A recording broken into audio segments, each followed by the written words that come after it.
Hi, my beautiful family. Welcome back to Mr. Peter's Stories. Beloved Heavenly Father, we stand before you today as one family, united in your perfect love. Like the stars in your glorious night sky, we shine in different colors but create one magnificent light. Just as the rainbow needs every color to show your promise, our family needs every heart to be complete. Bless these stories to be bridges between souls, reminding us that love knows no boundaries. Guide us to see each precious life through your eyes of pure love. Amen. My cherished reading family, I would appreciate 2 minutes of your precious time. Your loving support fills my heart with profound gratitude. When you tell me how these stories touch your hearts, how they make you cry, laugh, and believe in love again, you give me strength to keep dreaming bigger and writing deeper. My dear ones, when I see some of our precious white brothers and sisters step away from our journey together, it touches my heart deeply. Look at God's magnificent creation. The powerful eagle soars with both dark and white feathers. The most beautiful music comes from both black and white piano keys playing in harmony. The most precious diamond shines because every facet reflects light differently. These stories come from a heart that sees only the divine light in every soul. Just as love doesn't ask if hands are dark or fair before they help someone in need, these stories don't ask about color before they touch a heart. They are pure love stories, written to remind us that whether we laugh or cry, dream or fear, love or lose, we do it all the same way. I love each and every one of you deeply. Your presence here means everything to me. If my words have ever caused any hurt, I am truly sorry from the bottom of my heart.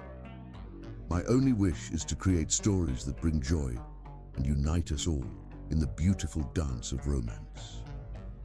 Please comment below with "I agree" if you believe, as I do, that love is the bridge that connects all hearts. Let's show the world that our family stands united in love and understanding. Today, I'm honored to share a new story with you, crafted with deepest love for our beautiful family. Get ready for a journey that will remind us all why love is the most powerful force in the universe. With profound love and eternal respect, your Mr. Peter. Chapter 1. The Man Who Fled from Women. The setting sun painted Manhattan's skyline in shades of amber and gold, casting long shadows across Kennedy Clarence's corner office on the 60th floor of Clarence Tower.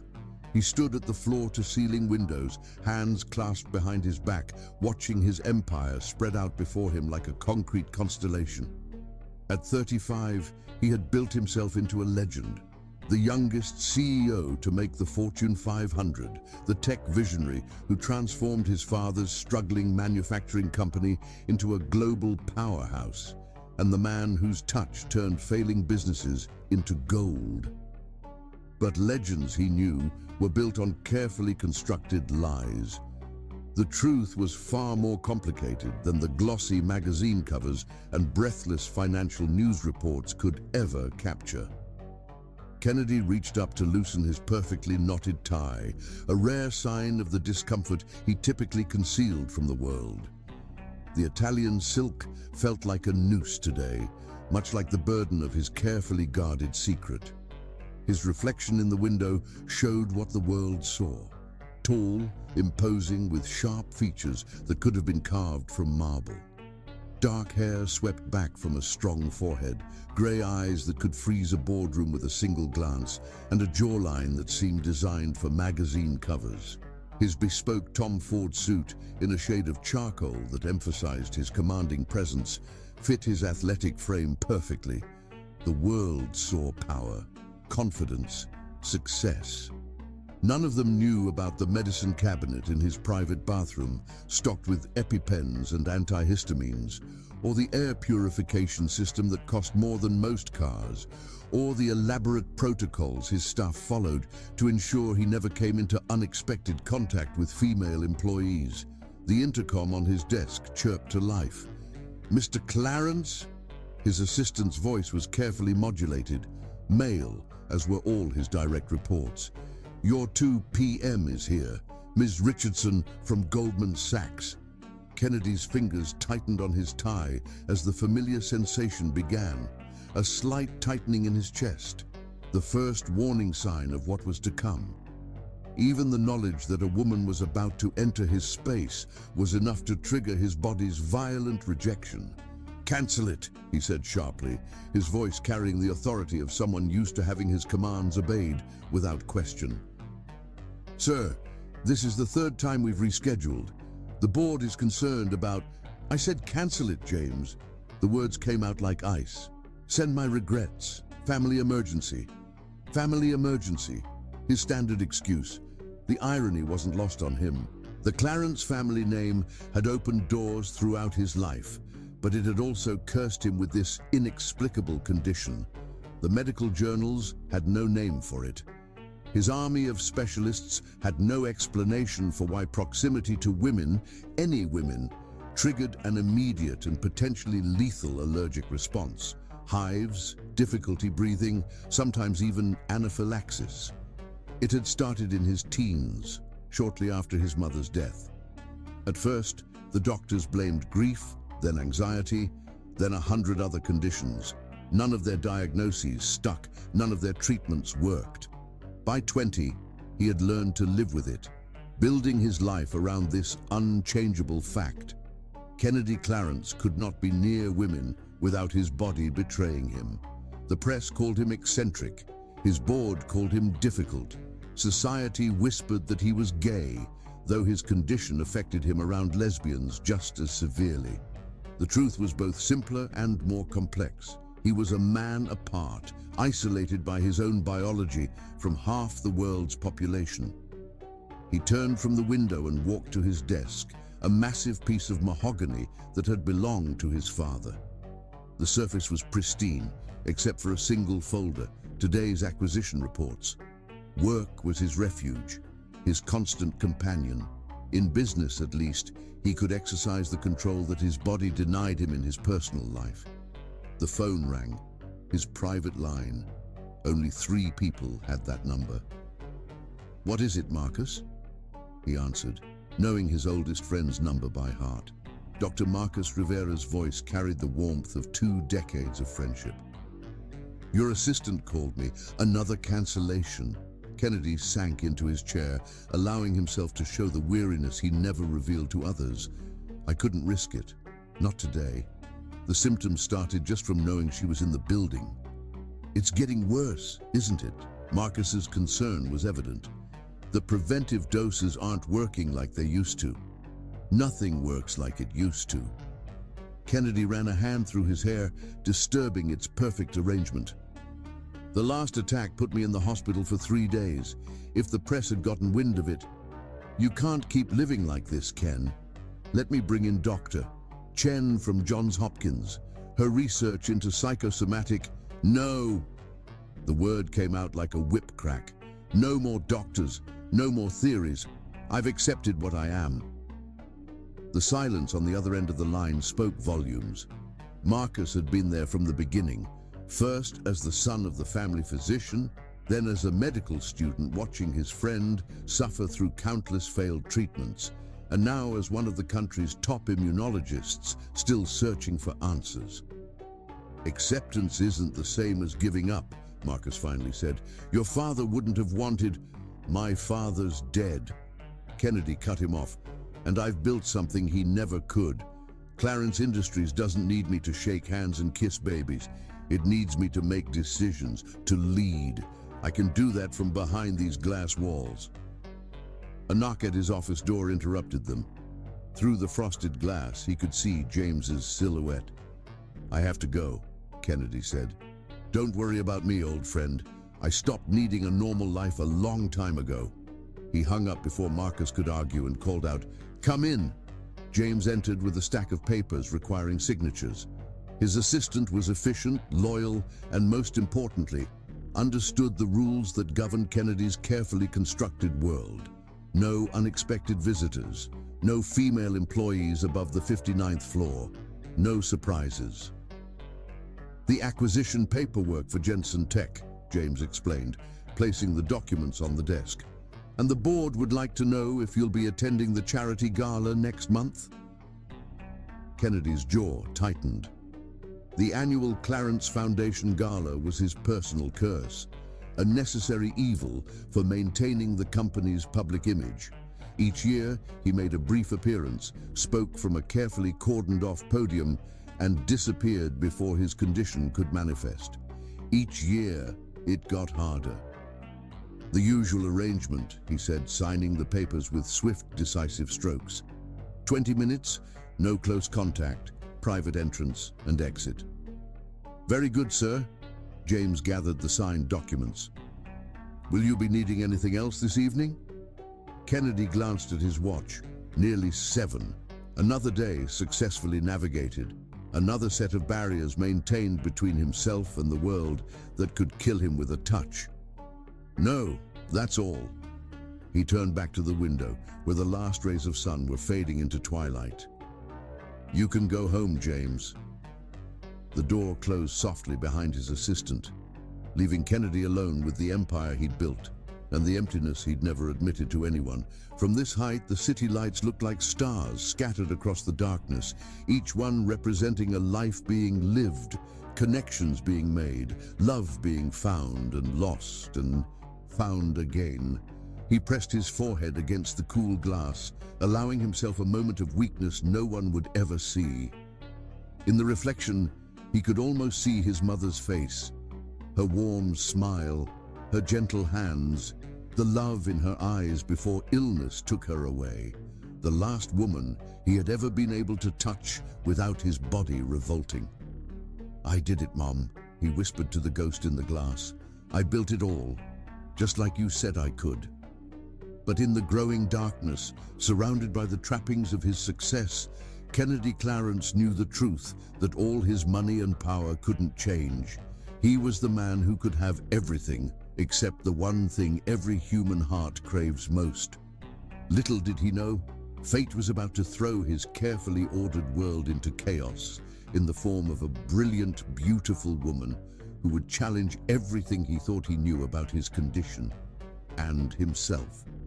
In less than 24 hours, Billy Coco would crash into his life like a hurricane, breaking every rule and protocol his staff had carefully constructed.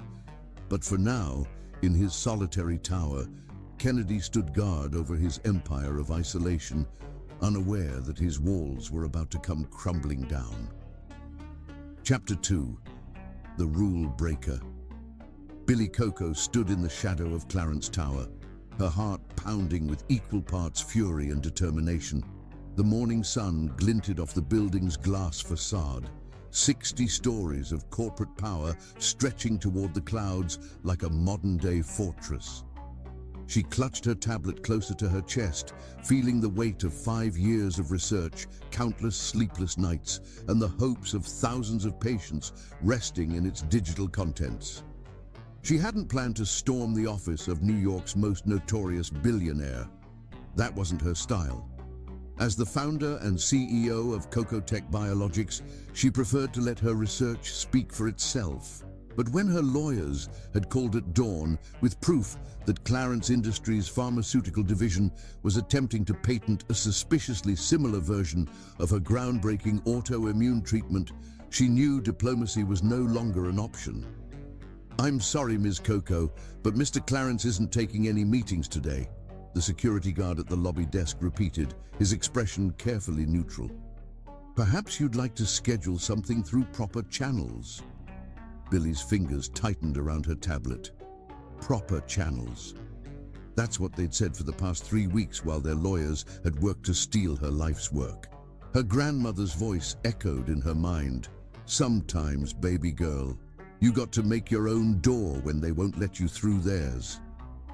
She straightened her spine, drawing herself up to her full height. In her tailored charcoal suit and stilettos, she cut an impressive figure, not that she'd ever needed clothes to command attention. Her presence filled rooms naturally, a trait that had served her well in the male-dominated worlds of biotech and venture capital. Listen, she said, letting steel enter her voice. We both know your bosses are trying to steal my patent. Now, We can do this the easy way, where you call up and tell them, Doctor, Billy Coco is here about patent application KB 2024-789, or we can do this the hard way, where I call every news outlet in Manhattan and tell them how Clarence Industries is trying to rob a black female entrepreneur of her intellectual property. Your choice. The guard's hand hesitated over his phone. Billy could see the wheels turning, the risk assessment, the potential fallout. She had chosen her timing carefully. The morning business shows would love a David versus Goliath story to fill their afternoon slots. I'll make a call, he finally said. Billy smiled, but it didn't reach her eyes. Smart choice. While the guard spoke quietly into his phone, she took in the lobby's soaring architecture. Everything about Clarence Tower spoke of power and exclusion. The rare marble floors, the abstract sculptures worth more than most homes, the subtle security measures that probably cost millions. This was a fortress designed to keep people like her out. Too bad they didn't know who they were dealing with. The guard's expression shifted as he listened to whoever was on the other end of the line. His eyes widened slightly, then narrowed. Yes, sir. Right away. He hung up and turned to Billy. Someone will be down to escort you to the legal department on 59. No. Billy's voice cut through the quiet lobby like a blade. I'm here to see Kennedy Clarence himself, not his lawyers, not his executives, him. Mr. Clarence doesn't take unscheduled meetings with women? She arched an eyebrow. Yeah, I've heard the rumors. Convenient excuse for a man who thinks he's above dealing with people he considers beneath him. The guard's expression remained professionally blank, but she saw his hand drift toward the panic button under his desk. Ms. Coco, please don't make this difficult. I'm not the one making things difficult. She took a step toward the elevator bank. Your boss is about to steal technology that could help millions of people because he thinks I won't fight back. He's wrong. Everything happened fast after that. She saw the guard's hand move, heard the soft chime of an arriving elevator. 2 more security officers emerged from a side door, moving with practiced efficiency. But Billy had grown up with 3 brothers in a tough neighborhood. She knew how to move when she needed to. She was through the elevator doors before they could reach her, jabbing the button for the 60th floor. The guard's shout of, "Security breach! On floor 60!" echoed through the closing doors. As the elevator rose, Billy forced herself to breathe slowly, calming her racing heart. The tablet in her hands contained proof, not just of Clarence Industries' attempted theft, but of something else, something she had discovered while researching Kennedy Clarence's notorious aversion to women. If she was right, the connection between her research and his condition could change everything. The elevator's soft chime announced her arrival at the top floor. The doors opened onto a reception area that probably cost more than her first research lab. A male assistant behind a massive desk was already reaching for his phone, panic evident in his movements. "Ms. Coco, you need to leave immediately." She strode past him, pushing open the heavy double doors to Kennedy Clarence's office. And there he was, the man himself, standing by floor-to-ceiling windows, with Manhattan spread out behind him like his personal kingdom. He turned at her entrance, and for a moment their eyes met across the vast expanse of his office. Kennedy Clarence was more striking in person than in his carefully curated media appearances. Tall, with the kind of presence that made rooms feel smaller, he had the sharp features of a man carved from marble and eyes that could freeze hell itself. But it was the flash of something else in those eyes that caught her attention, not just the expected anger or surprise, but a flicker of genuine fear. She saw him take an instinctive step back, one hand rising to his throat where his tie seemed suddenly too tight. The rumors were true then. He really did have some kind of reaction to women, but not quite the reaction she had expected. "Mr. Clarence," she announced, her voice steady despite the security team she could hear approaching behind her. "You're going to want to hear what I have to say before your security throws me out." His response surprised them both.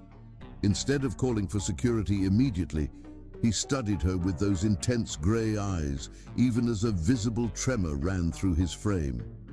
"You have 30 seconds before I have you arrested for trespassing." That's when Billy noticed something extraordinary.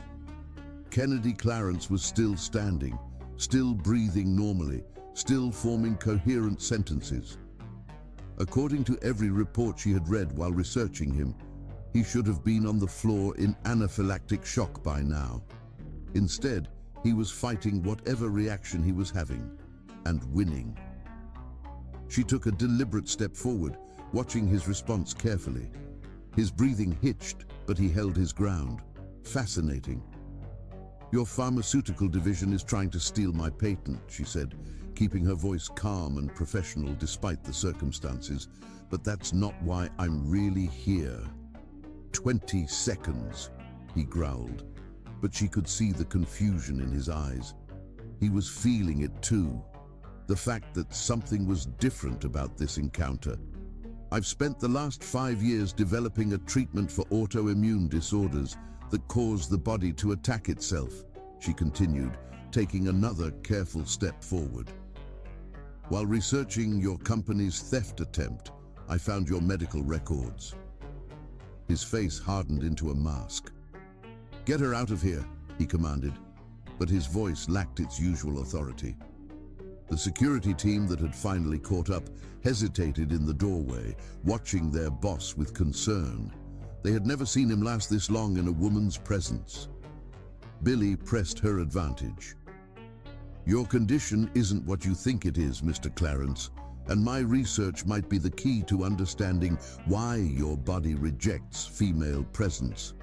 That's what your people figured out, why they're trying to steal my work. They think it might help you, but they're going about it all wrong." She saw the impact of her words hit him like a physical blow. His hands gripped the edge of his desk, knuckles white with tension. But still, he remained standing. Still, he fought against whatever force usually drove him from rooms at the mere presence of a woman. "Impossible," he whispered, but she heard the question in his voice. The security team finally moved forward, taking her arms firmly but not roughly. As they began to pull her away, she locked eyes with Kennedy one last time. "Check the research yourself," she called out. "Patent application KB 2024-789. Compare it to your symptoms. You know where to find me when you're ready to talk." As the security team escorted her to the elevator, Billy caught one last glimpse of Kennedy Clarence through the closing office doors. He had sunk into his chair, loosening his tie with trembling fingers. But his eyes were fixed on her with an intensity that suggested she had shaken his world to its foundations. In the elevator, surrounded by stern-faced security officers, Billy allowed herself a small smile. She hadn't expected to get through to him on the first try, but she had planted the seed of doubt in his mind, and more importantly, she had proven something she had only theorized about from her research. Kennedy Clarence's condition wasn't purely physical. The way he had fought through it, the fact that he had remained conscious and coherent throughout their encounter, it all supported her hypothesis. The lobby doors opened to reveal a cluster of worried-looking executives and more security personnel. As they escorted her from the building, she heard one of them speaking urgently into a phone. "Yes, sir. Mr. Clarence is conscious. No medical intervention needed. It's unprecedented." Stepping into the bright Manhattan morning, Billy straightened her jacket and checked her phone. 3 missed calls from her lawyers, probably warning her not to do exactly what she had just done. She would deal with them later. Right now, she had more important things to focus on. She had seen something in Kennedy Clarence's eyes in those final moments, a spark of hope he couldn't quite suppress. He would look into her research. His survival instinct would demand it. And when he did, he would find the truth she had discovered buried in medical journals and case studies. His condition had more to do with his mind than his body. As she hailed a cab, Billie allowed herself to recall the moment their eyes had first met. Behind the fear and anger, she had seen something else in those grey depths. Something lonely and wounded that called to the healer in her. Kennedy Clarence might be a billionaire who could buy and sell her company 100 times over, but in that moment, she had seen him for what he really was. A man trapped in a prison of his own making, waiting for someone brave enough to break down his walls. She had just declared war on one of the most powerful men in New York. But as her grandmother always said, sometimes the biggest risks brought the greatest rewards. And something told her that Kennedy Clarence was worth the risk. Chapter 3. The First Encounter. Kennedy Clarence's private elevator hummed as it descended to the medical suite on the 58th floor. His hands, usually steady enough to sign billion-dollar contracts without hesitation, trembled slightly as he loosened his tie further. The encounter with Billy Coco had shaken him more deeply than he cared to admit. Dr. Marcus Rivera was already waiting when the elevator doors opened, his familiar presence an anchor in Kennedy's turbulent thoughts. The medical suite, a necessity in a building housing a CEO who could go into anaphylactic shock at any moment, gleamed with state-of-the-art equipment and the sterile precision of a high-end clinic. "Sit," Marcus commanded, already preparing to take Kennedy's vitals. "James called me the moment she breached the floor. I was expecting to find you unconscious." Kennedy sank into the examination chair, his mind replaying the confrontation in vivid detail. "So was I." Marcus's hands stilled on the blood pressure cuff. "What do you mean?" "I stayed conscious." Kennedy's voice held a note of wonder he couldn't quite suppress.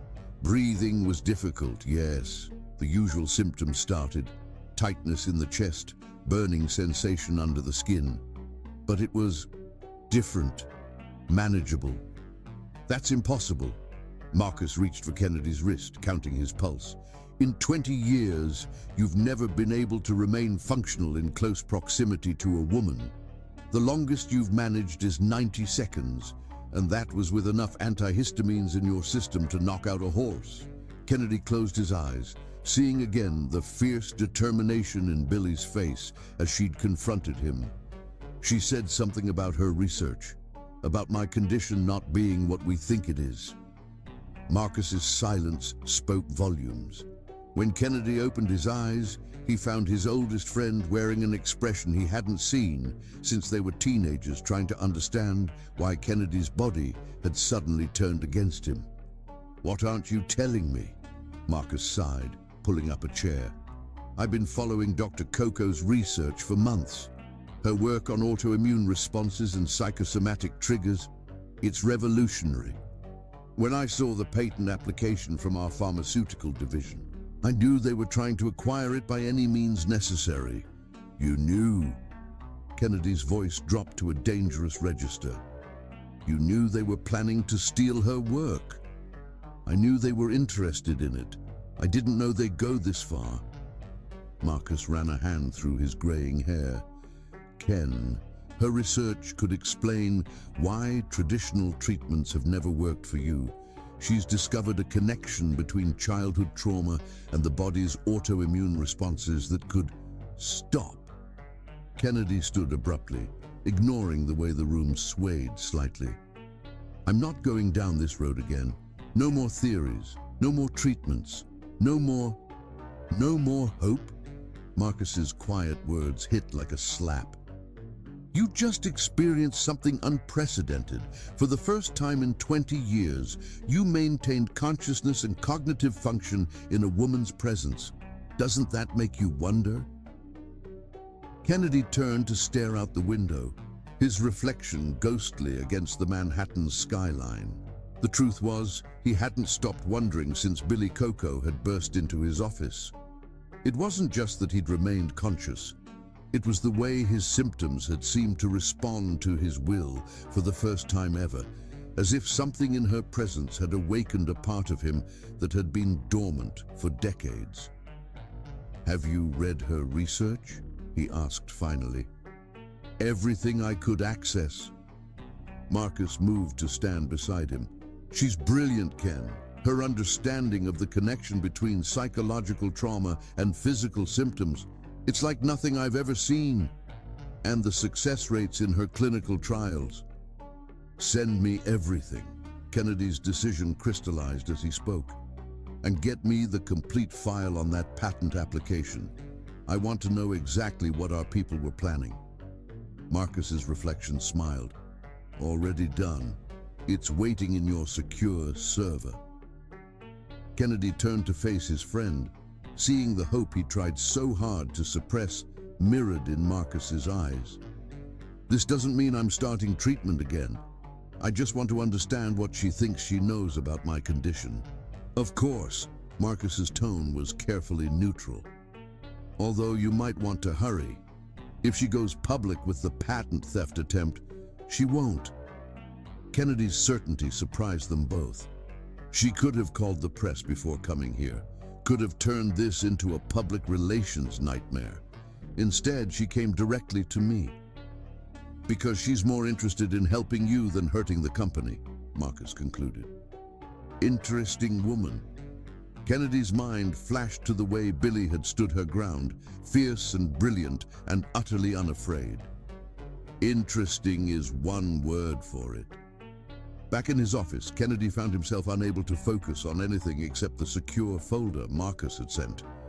His usual afternoon meetings had been cancelled, standard protocol after any incident, leaving him alone with the mysteries Billy Coco had brought into his carefully ordered world. The research documents painted a picture that both fascinated and disturbed him. Billy's work focused on cases where severe emotional trauma had triggered physical symptoms that persisted long after the original trauma had passed.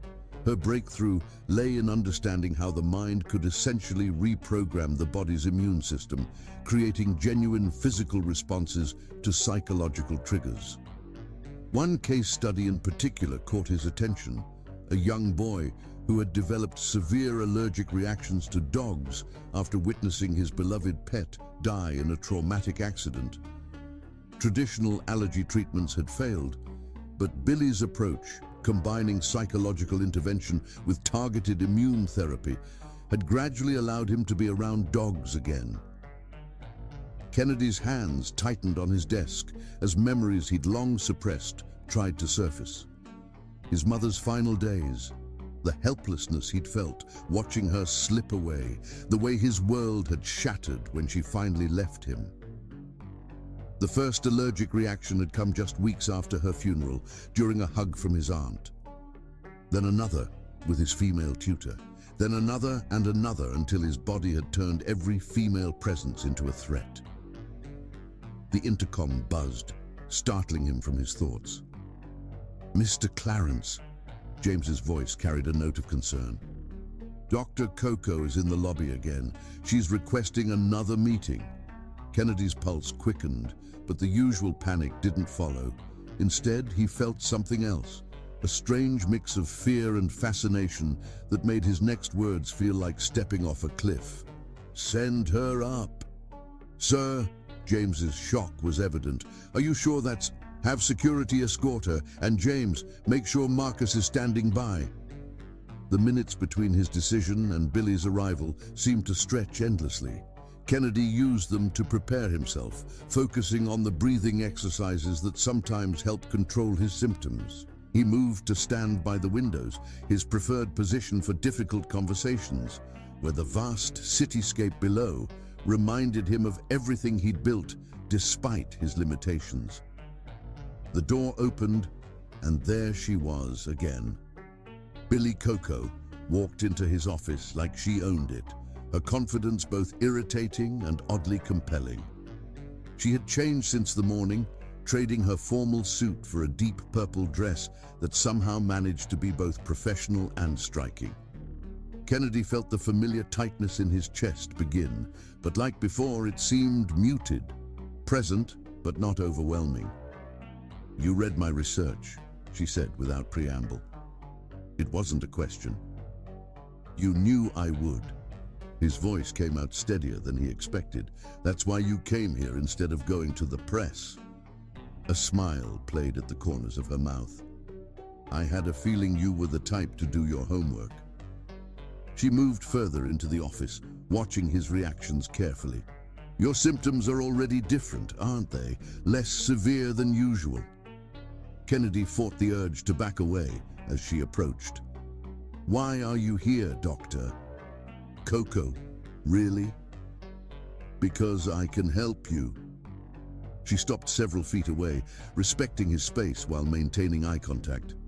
"And because helping you might be the key to helping thousands of others suffering from similar conditions." "Similar conditions?" He almost laughed. "There are no similar conditions. Trust me, we've looked." "That's because you've been looking in the wrong places." Billy took another step forward and Kennedy forced himself to stand his ground. "Your doctors have been treating this like a purely physical condition. But what if it's not? What if your body's reaction to female presence is actually a sophisticated defense mechanism triggered by psychological trauma?" "You think you can psychoanalyze me based on some medical records and research papers?" The words came out harsh, but Billy didn't flinch. "I think I can help you understand why you're still standing right now, having a conversation with a woman, when by all accounts you should be unconscious on the floor." Her eyes held his, challenging and compassionate at once. "I think you want to understand it too." Kennedy moved to his desk, kneading the solid wooden barrier between them. "And what do you want in return? Besides stopping the patent acquisition?" "Partnership." Billy's answer was immediate. "Your resources and my research, working together instead of against each other. Think about it. If we can understand and treat your condition, we could help countless others suffering from psychosomatic immune responses." "You make it sound simple." "It won't be." She leaned forward, placing her hands on his desk, and Kennedy found himself mesmerized by the way her presence seemed to fill the room without overwhelming it. "It will be difficult, probably painful, and success isn't guaranteed. But you've already proven today that change is possible. The question is, are you brave enough to try?" Their eyes met across the desk, and Kennedy felt something shift in the air between them, a recognition of something deeper than business proposals and medical theories. In Billy's gaze, he saw not just determination and intelligence, but a genuine desire to help that reminded him painfully of his mother. "I'll need time to consider your proposal," he said finally, surprised by how normal his voice sounded despite their proximity. Billy straightened, reaching into her bag to pull out a business card. She placed it on his desk with deliberate care. "Take all the time you need, but remember, every day you wait is another day lived in fear of something you might not need to fear at all." She turned to leave, her heels clicking softly on the marble floor. At the door, she paused and looked back. "Oh, and Mr. Clarence, I expect your pharmaceutical division to withdraw their patent application by tomorrow morning. Consider it a show of good faith." After she left, Kennedy remained at his desk for a long time, staring at the business card she'd left behind. His symptoms had already begun to fade, leaving him with a clarity he hadn't experienced in years. Picking up his phone, he dialed a familiar number. "Marcus? Clear my schedule for the next hour? We need to talk about Dr. Coco's research." As he hung up, Kennedy caught his reflection in the window. For the first time in 20 years, he saw something in his own eyes that he'd thought long dead. Hope. The sun was setting over Manhattan, painting the sky in shades of possibility, as Kennedy Clarence began to consider that perhaps, just perhaps, His curse wasn't as unbreakable as he'd believed. And somewhere in the back of his mind, a voice that sounded surprisingly like Billy's whispered that some risks were worth taking, even if they meant letting your walls come crumbling down. Chapter 4. Dangerous Curiosity. The late-night silence of Kennedy's penthouse was broken only by the soft glow of his laptop and the gentle hum of Manhattan's 60 floors below. Sleep had become elusive since Billy Coco had stormed into his life a week ago, turning his carefully ordered world upside down. Instead of rest, he found himself obsessively reading through her research papers, searching for answers to questions he'd stopped asking years ago. The coffee beside him had gone cold hours ago, but he barely noticed. His eyes were fixed on the screen, where Billy's latest published paper laid out a revolutionary approach to treating autoimmune disorders. Her writing was like her presence, direct, passionate, and impossible to ignore. The connection between psychological trauma and physical manifestations remains poorly understood, he read aloud, her words echoing in the empty space. In cases where traditional medical interventions have failed, we must consider the possibility that the body's immune response is acting on deeper programming than mere cellular recognition. Kennedy ran a hand through his disheveled hair, thinking of how his own body had reacted differently in Billy's presence. The usual violent rejection had been there, yes, but somehow muted, as if her very certainty that she could help him had somehow influenced his symptoms. His phone buzzed, displaying Marcus's name. Few people had permission to contact him at this hour, but his oldest friend had always been an exception. "It's 3 in the morning," Kennedy answered, knowing why Marcus was calling. "And you're still up reading her research, aren't you?" Marcus's voice held a mixture of concern and amusement. "I know you, Ken. You haven't been able to think about anything else all week."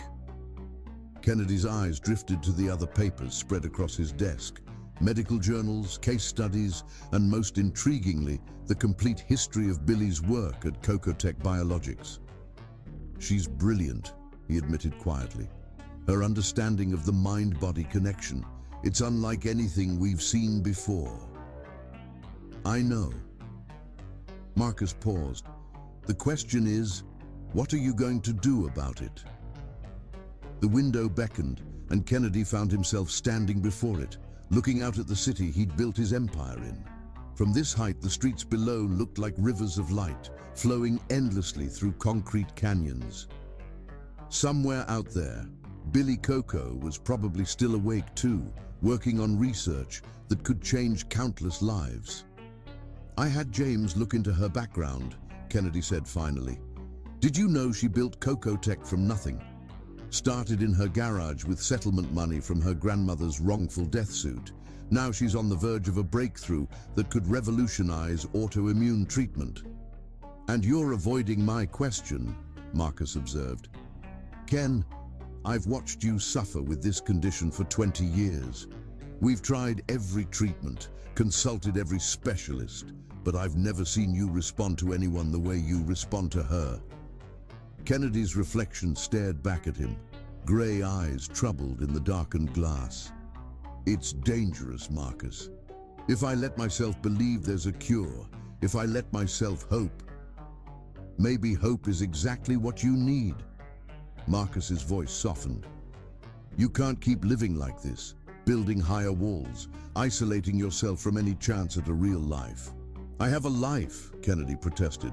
"Clarence Industries is a prison you've built around yourself?" Marcus cut in. "A company isn't a life, Ken. And we both know your condition has been getting worse. The preventive medications aren't working like they used to. Eventually, even your current limited contact with the world won't be sustainable." The truth of those words hit Kennedy like a physical blow. He'd noticed it himself. The increasing severity of his reactions, the way even brief, distant encounters with women were becoming harder to manage, except with Billy. His eyes fell on the business card she'd left, still sitting on his desk where he'd placed it a week ago. He'd memorized the number but hadn't called, telling himself he needed more time to research, to think, to prepare. The truth was, he was terrified. Not of treatment failing again, but of it succeeding. Of what that might mean for everything he'd built his life around. "I had another dream about Mom last night," he said suddenly, surprising himself with the admission. She was in her garden, like before she got sick. But this time, when I tried to reach her, I could.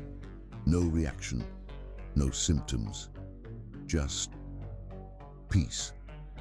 Marcus was quiet for a long moment. "You think it means something?" "I think..." Kennedy picked up Billy's card, running his thumb over the embossed letters. "I think I'm tired of being afraid." "Then call her," Marcus said simply.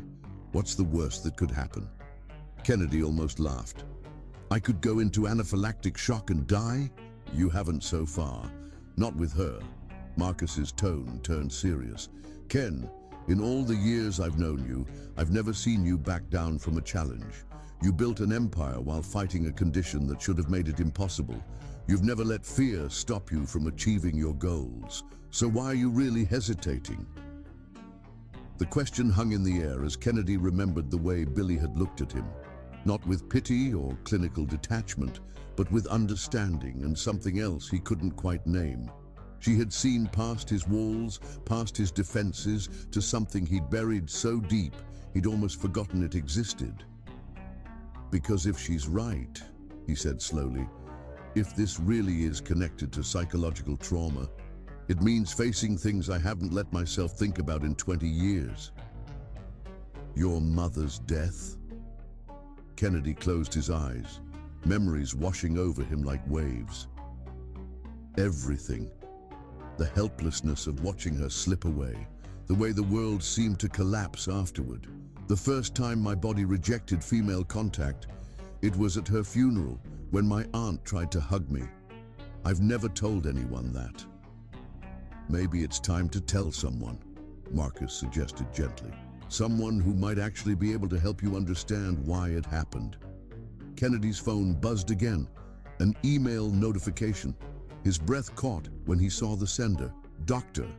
Billy Coco. Subject, new research findings.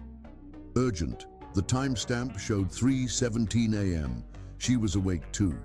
With slightly trembling fingers, he opened the email. "Mr. Clarence, I've been analyzing your medical history alongside my latest research data. There are patterns here that can't be ignored. I know you're still processing everything, but time might be more critical than we realized. I'll be in my lab all night if you want to discuss this in person. Sometimes the biggest breakthroughs happen at 3 a.m. Billy, P.S. I had my lab tested and certified allergen-free, just in case." Kennedy found himself smiling, despite the gravity of the situation. Even in a simple email, her personality shone through, brilliant, direct, and somehow both professional and personal at once. "She just emailed me," he told Marcus. "She's working late at her lab." "Of course she is." Marcus chuckled. Brilliant minds think alike. "Are you going to go?" Kennedy looked down at himself. Designer pajamas and bare feet, hardly his usual impeccable appearance. "It's the middle of the night. Since when has that ever stopped you from pursuing something important?" Important.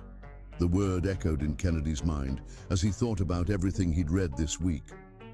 Billy's research wasn't just about his condition.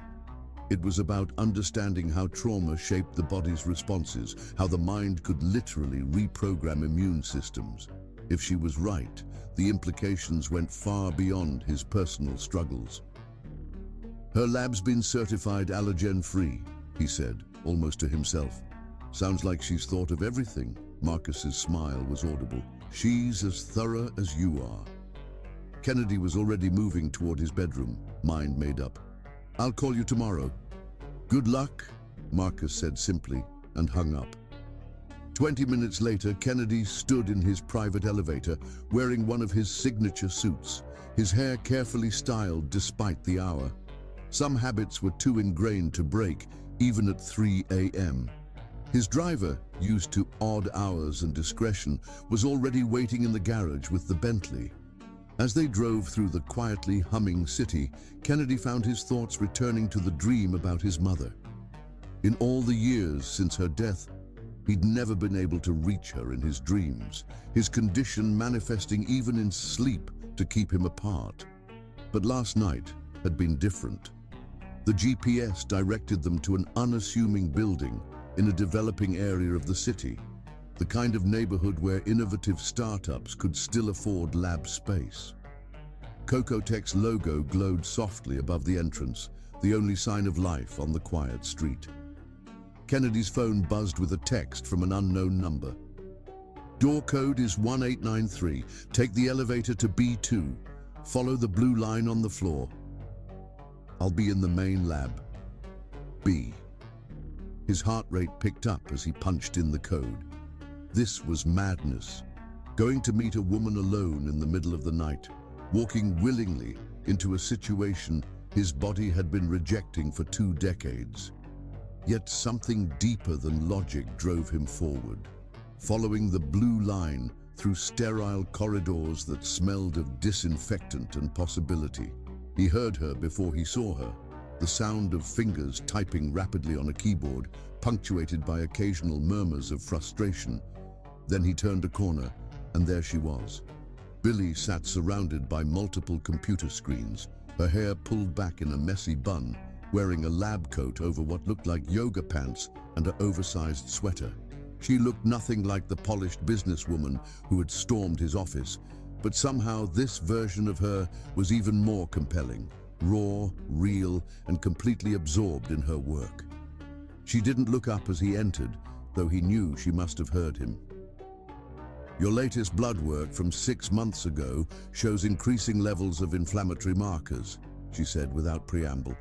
The traditional immunosuppressants aren't just failing, they're potentially making things worse. Kennedy moved closer, forcing himself to breathe normally as his body registered her presence. The symptoms were there but distant, like thunder from a storm passing far away. How did you get my medical records? Now she did look up, and Kennedy felt that same jolt of connection he'd experienced in his office.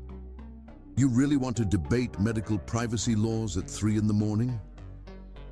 Actually, he found himself saying, I want to understand why you're still working at 3 in the morning on a condition that isn't even officially your research focus. Billie's eyes softened slightly. Because I recognize that look in your eyes, the one that says you've accepted limitations that might not actually exist. I saw it in my grandmother's eyes before she died, when doctors told her nothing could be done. I see it in my research subjects' eyes before we help them break through their bodies' self-imposed barriers. She stood, moving around her desk to face him directly. And because I think helping you might be the key to helping thousands of others. Kennedy realized he hadn't backed away when she approached. His breathing remained steady, his pulse elevated but not racing. You really believe you can help me? I believe you've already started helping yourself, she said quietly. You're here, aren't you? Their eyes met in the soft lab lighting, and Kennedy felt something shift between them, a recognition of shared purpose that went beyond medical mysteries or business proposals. In that moment, he saw not just the brilliant researcher or the fierce businesswoman, but someone who understood what it meant to be driven by the need to solve impossible problems. Show me what you've found, he said finally, and watched as her face lit up with that passionate intensity he was coming to recognize. As the night deepened into early morning, they lost themselves in medical data and theoretical discussions, neither acknowledging the growing comfort in each other's presence or the way their hands occasionally brushed as they pointed out details on screens. And if Kennedy noticed how his symptoms seemed to fade further with each passing hour, he chose not to mention it. Sometimes the biggest breakthroughs did happen at 3 a.m., not just in medicine, but in the human heart as well. Chapter 5. The hotel incident. The plaza. Hotel's gilded entrance gleamed in the late afternoon sun as Kennedy's Bentley pulled up to the curb. He adjusted his tie, a habit more nervous than necessary, and checked his phone one last time.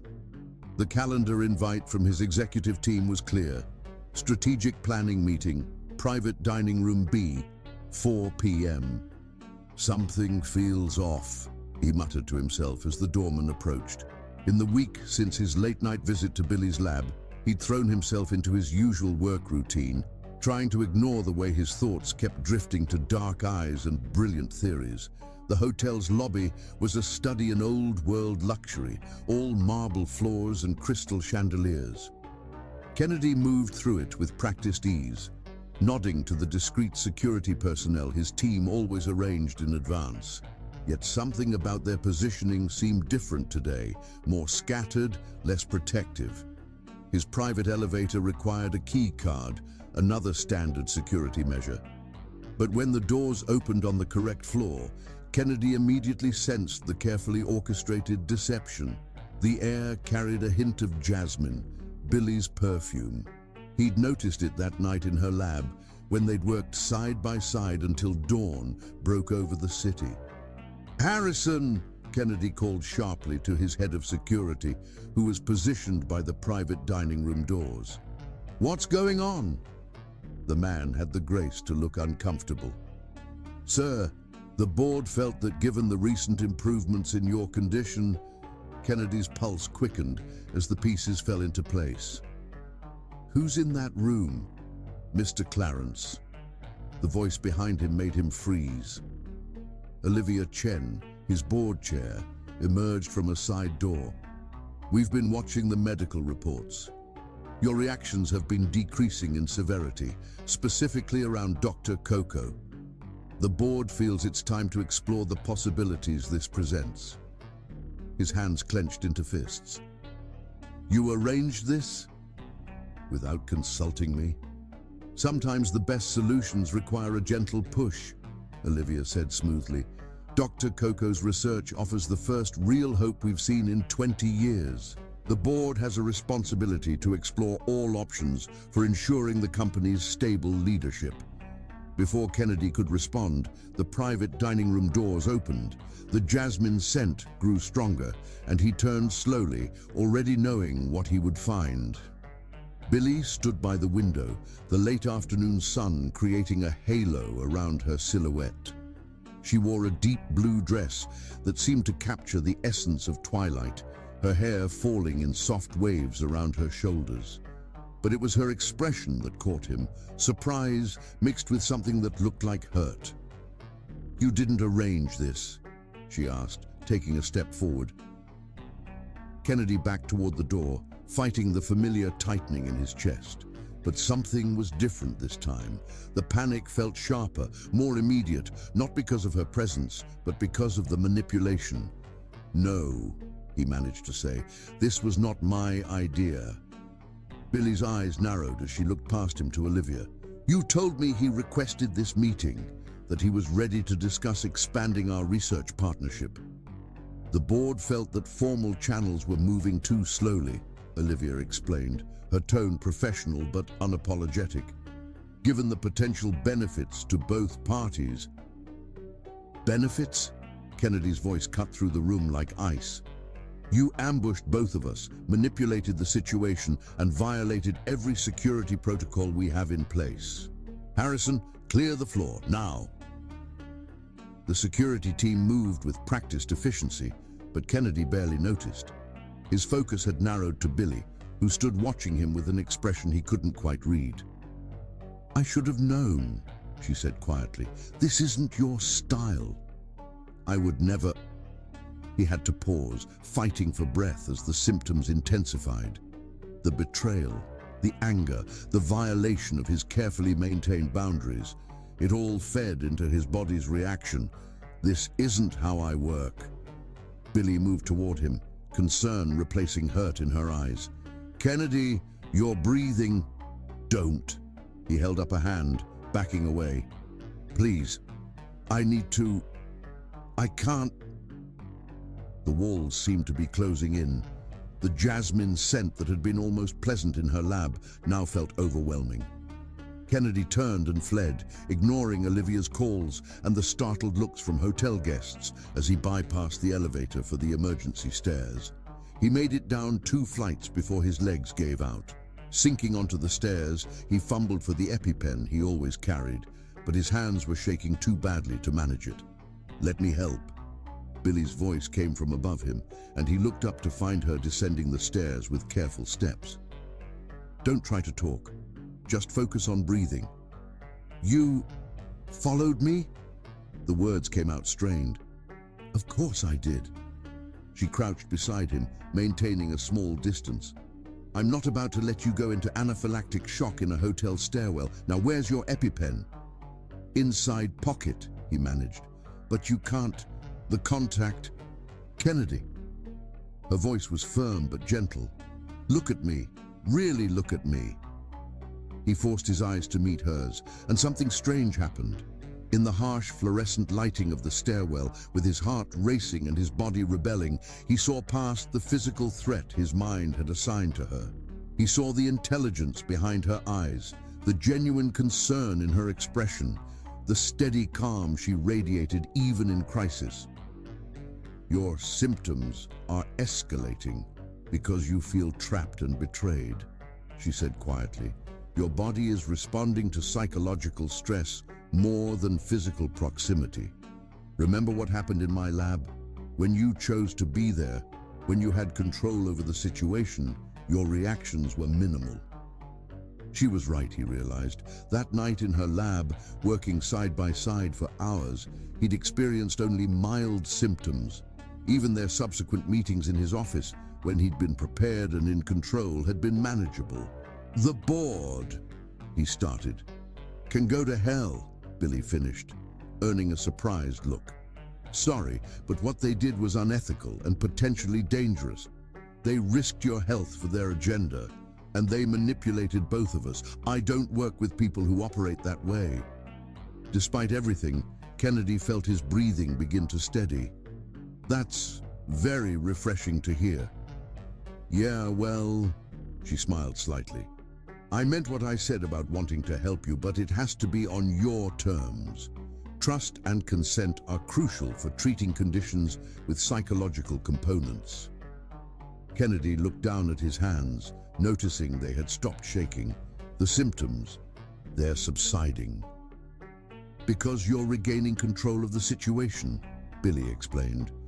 "Your body's learning that female presence itself isn't the threat.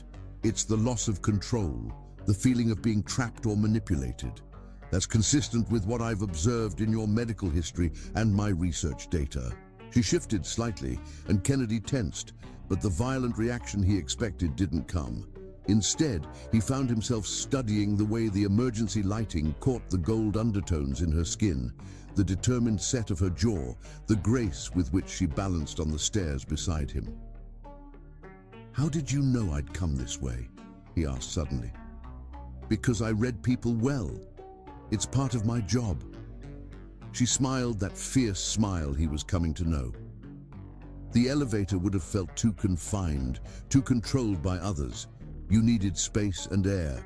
The stairs were the logical choice. Kennedy felt something shift inside him, a recognition that went beyond medical interest or professional respect. This woman didn't just understand his condition, she understood him. "I should have called you," he admitted. "After that night in your lab, I've been processing." "I know." Her voice softened. "It's a lot to take in. The possibility that everything you thought you knew about your condition might need to be re-evaluated. That kind of paradigm shift takes time." A comfortable silence fell between them, broken only by the distant sounds of hotel activity filtering through the stairwell doors. Kennedy realized he was sitting in a public stairwell with a woman, something that would have been unthinkable just weeks ago. "What happens now?" he asked finally. Billy stood, smoothing her dress with graceful hands. "Now, you go deal with your board. because they need to understand that trust, once broken, is hard to rebuild. And when you're ready, really ready, you know where to find me. She turned to climb the stairs, but paused after a few steps. Oh, and Kennedy? Next time you want to have dinner with me, just ask. No need for elaborate setups or corporate conspiracies. He found himself smiling despite everything. Is that an invitation, Dr. Coco? That depends. She looked back over her shoulder, and Kennedy's breath caught at the mix of challenge and warmth in her eyes. Are you brave enough to accept it? As she disappeared up the stairs, Kennedy remained seated for a moment longer, analyzing his body's responses. The symptoms had almost completely subsided, leaving him with a different kind of tension, one that had nothing to do with allergies and everything to do with the way Billy Coco seemed to see right through his carefully constructed walls. Finally, he stood and straightened his tie. He had a board to confront, protocols to reinforce, and most importantly, a dinner invitation to consider. For the first time in 20 years, the prospect of sharing a meal with a woman didn't fill him with dread. It filled him with something that felt dangerously like hope. The plaza's stairwell had witnessed many things in its long history, but perhaps never a moment quite like this. A man learning that sometimes the first step toward healing was admitting that the walls you'd built to protect yourself might be the very things keeping you from truly living. As Kennedy climbed the stairs back to the hotel's main level, he pulled out his phone and opened a new message to Billy. His fingers hovered over the keys for a moment before typing, "About that dinner invitation. How does tomorrow night sound? My terms, my choice of venue. No boards, no setups, no agenda except conversation." Her reply came almost immediately. "Now that sounds like the Kennedy Clarence I'm getting to know. Tomorrow it is. Try not to run away this time." Kennedy found himself chuckling as he stepped into the lobby. The afternoon sun caught the crystal chandeliers, sending rainbows dancing across the marble floors, and for once he allowed himself to imagine a future where light and hope could outshine the shadows of his past. Chapter 6. Breaking Points. The underground parking garage of Clarence Tower echoed with the sharp click of Billy's heels as she strode past the security checkpoint. It had been 3 days since the hotel incident, 3 days since Kennedy had sent that dinner invitation, and then nothing. No calls, no messages, just silence and cancelled appointments. "Mr. Clarence isn't available," his assistant had said again and again. But Billy had seen the research data, had monitored the spike in his inflammatory markers after the hotel confrontation. She knew what total withdrawal could mean for his condition. "You can't avoid me forever." Her voice bounced off concrete walls as she spotted him heading toward his car. "Your condition is changing. You know it is." Kennedy spun around, his normally perfect composure cracking. In the harsh fluorescent lighting, she could see the toll the past few days had taken. The shadows under his eyes, the slight tremor in his usually steady hands. "You think you understand?" His voice echoed through the garage, raw with emotion. 20 years of specialists, treatments, failures. I've accepted what I am." "No." Billy stepped closer, making him back against his car. "You've hidden. There's a difference." The garage felt too small, too intimate. The air between them crackled with tension that had nothing to do with his condition and everything to do with the way they'd connected in that hotel stairwell. "Stay away from me, Ms. Coco." His voice dropped to almost a whisper. "Please." The please surprised them both, vulnerable, almost desperate. Billy took another step forward, close enough now to see the internal battle raging behind his gray eyes. "Your latest blood work shows critical inflammation levels," she said quietly. "You're not just hiding from me, Kennedy. You're hiding from the truth. The hotel incident triggered something, a breakthrough or a breakdown, but you can't just ignore it." "A breakthrough?" He laughed. but there was no humor in it. Is that what you call having a panic attack in a public stairwell? I call it proof that your condition responds to emotional states more than physical proximity. Billy stood her ground, even as she saw his breathing quicken. In the lab that night, when you felt safe and in control, your symptoms were minimal. In the hotel, when you felt trapped and betrayed, they spiked. Don't you see what that means? Kennedy's hands gripped the edge of his car door, knuckles white with tension. It means nothing. It's just another theory, another false hope. I've been down this road before. No, you haven't. Billy's voice softened, but her words carried steel. Because no one before understood what was really happening to you. Your body isn't rejecting women. It's protecting you from perceived emotional threats. The question is, what were you protecting yourself from 20 years ago? The question hit him like a physical blow. Billy watched as something dark and painful flickered across his face, quickly masked but unmistakable. Don't, he warned, but his voice shook slightly. Your mother died, she pressed on, knowing she was walking a dangerous line. And weeks later, your body suddenly developed this condition. That's not coincidence, Kennedy. That's trauma response on a cellular level. Stop. He pushed off from the car, looming over her with the full force of his presence. You don't get to analyze me. You don't get to dig into my past and pretend you know what it feels like to lose someone. Billy cut him off, tilting her chin up to meet his gaze. To watch them slip away while doctors shake their heads and say nothing can be done. I watched my grandmother die because medical science failed her. That's why I do what I do. That's why I know I can help you, because I understand what it means to build walls around your heart after loss. The space between them seemed to compress, charged with something that went beyond professional interest or scientific curiosity. Kennedy's breathing had grown ragged, but he hadn't backed away despite their proximity. 3 days, she continued softly. You've spent 3 days hiding in your tower, letting your condition worsen because what happened in that stairwell scared you. Not the symptoms. They were manageable. What scared you was feeling something else, wasn't it? Billy. Her name came out like a prayer or a warning. She couldn't tell which. Please. I can't. Can't what? She took one final step closer, close enough to see the flecks of silver in his gray eyes. Can't face the possibility that your condition might be healable. Can't accept that maybe, just maybe, you've been using it as a shield to avoid connecting with anyone who might make you feel something real. The garage's ventilation system hummed overhead, a mechanical counterpoint to their ragged breathing.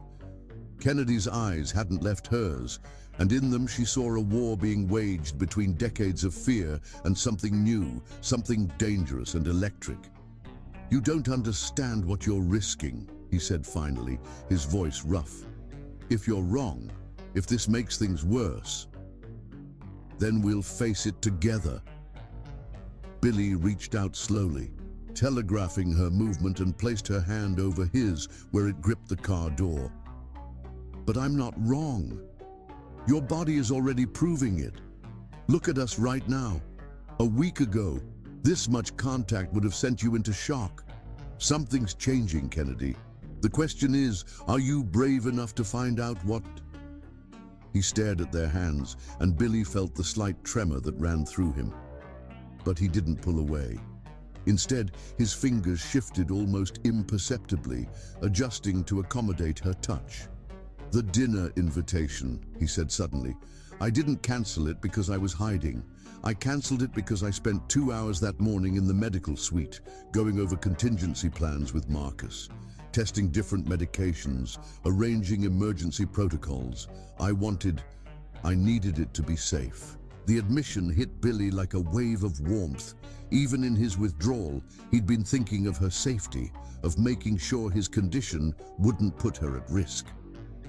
Kennedy. She waited until he met her eyes again. Has it occurred to you that maybe I'm not the one who needs protecting? A sound somewhere between a laugh and a sigh escaped him. Is that your professional opinion, Doctor? Coco? No. She smiled slightly, feeling some of the tension ease between them. That's my very personal observation of a man who spent so long building walls that he's forgotten what it feels like to let someone see over them. The fluorescent lights flickered overhead, casting shifting shadows across Kennedy's face as he studied her. Something in his expression had changed, softened perhaps, or opened. You're the most dangerous person I've ever met, he said finally, because I make you question everything you thought you knew about your condition. Because you make me want to believe you. The words came out barely above a whisper. And hope is a dangerous thing when you've lived without it for so long. Billy felt the weight of that admission, the trust it represented, the fear it revealed. Slowly, giving him every chance to pull away, she turned her hand under his until their palms met. Sometimes, she said softly, the most dangerous thing we can do is admit that we're tired of being afraid. Kennedy's fingers curled around hers, tentative but deliberate. The contact sent a shiver through both of them that had nothing to do with medical conditions and everything to do with boundaries being carefully, consciously crossed. Have dinner with me, he said suddenly. Not tomorrow, not next week. Tonight, before I can overthink it or let fear take control again. Your terms? She asked, remembering their earlier agreement. My terms. He nodded, some of his usual confidence returning to his voice. But this time, I understand what those terms really mean. No hiding behind medical precautions or security protocols. Just this, whatever this is becoming. The parking garage's harsh lighting softened somehow, or perhaps it was just the way Kennedy was looking at her, like she was simultaneously the most frightening and most fascinating thing he'd ever encountered. Pick me up at 8, she said simply. And Kennedy, bring yourself, not your walls. I think we've both had enough of those.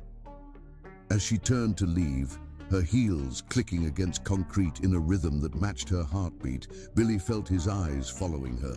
She had pushed hard today, forced confrontations he might not have been ready for. But sometimes, breakthrough moments required a little pushing, a little faith, and a lot of courage. Behind her, she heard the soft thud of a car door closing, followed by the purr of an engine starting. But it was what she didn't hear that mattered most. No gasping breaths, no medical emergencies, no panic attacks. Just the sound of a man choosing finally to face his fears instead of running from them. The parking garage had witnessed their confrontation, but more importantly, it had witnessed something else. The moment when walls built over 20 years began to show their first real cracks, letting in the possibility of something newer and braver and far more dangerous than fear, hope. Chapter 7. Walls Crumbling. The storm had come out of nowhere, turning Manhattan's elegant evening streets into wind-swept chaos. Lightning split the sky as Kennedy's private elevator descended to Clarence Tower's lobby, his mind still processing the latest batch of medical results Marcus had just shown him. His blood work was changing, cellular markers shifting in ways that defied traditional medical understanding. The lobby's soaring windows offered a dramatic view of the storm, rain lashing against glass in sheets, while thunder rattled the building's foundations. As lightning flashed again, he caught sight of a familiar figure huddled just inside the entrance. Billy, her usual confident posture somewhat dampened by her drenched appearance. Your security won't let me up, she explained when she saw him, water dripping from her curls onto the marble floor. But I found something in your blood work, something everyone else missed. Kennedy should have called security, should have maintained the careful distance they'd established since their dinner a week ago. A dinner that had lasted 5 hours and ended with both of them realizing how dangerous their growing connection could be. Instead, he found himself reaching for his elevator key card. Come up to the penthouse, he said, surprising them both. "You can't work in this condition." Billy's eyes widened slightly, but she followed him into the elevator without comment. As the doors closed, Kennedy felt the familiar tightening in his chest. But it was different now, mixed with something else that made his pulse quicken for entirely new reasons. The penthouse occupied the entire top floor of Clarence Tower, floor-to-ceiling windows offering a panoramic view of the storm-swept city. Lightning illuminated the space in stark flashes, thunder following close behind. "You should change," Kennedy said, heading for his bedroom. "I'll find you something dry." When he returned with a soft cashmere sweater and drawstring pants, he found Billy standing by the windows silhouetted against the stormy sky.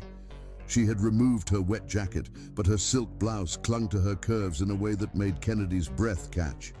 "Here," he managed, holding out the clothes. "The bathroom's through there." She took the bundle with a small smile. "Always prepared, aren't you?" "I like to maintain control of situations. I've noticed."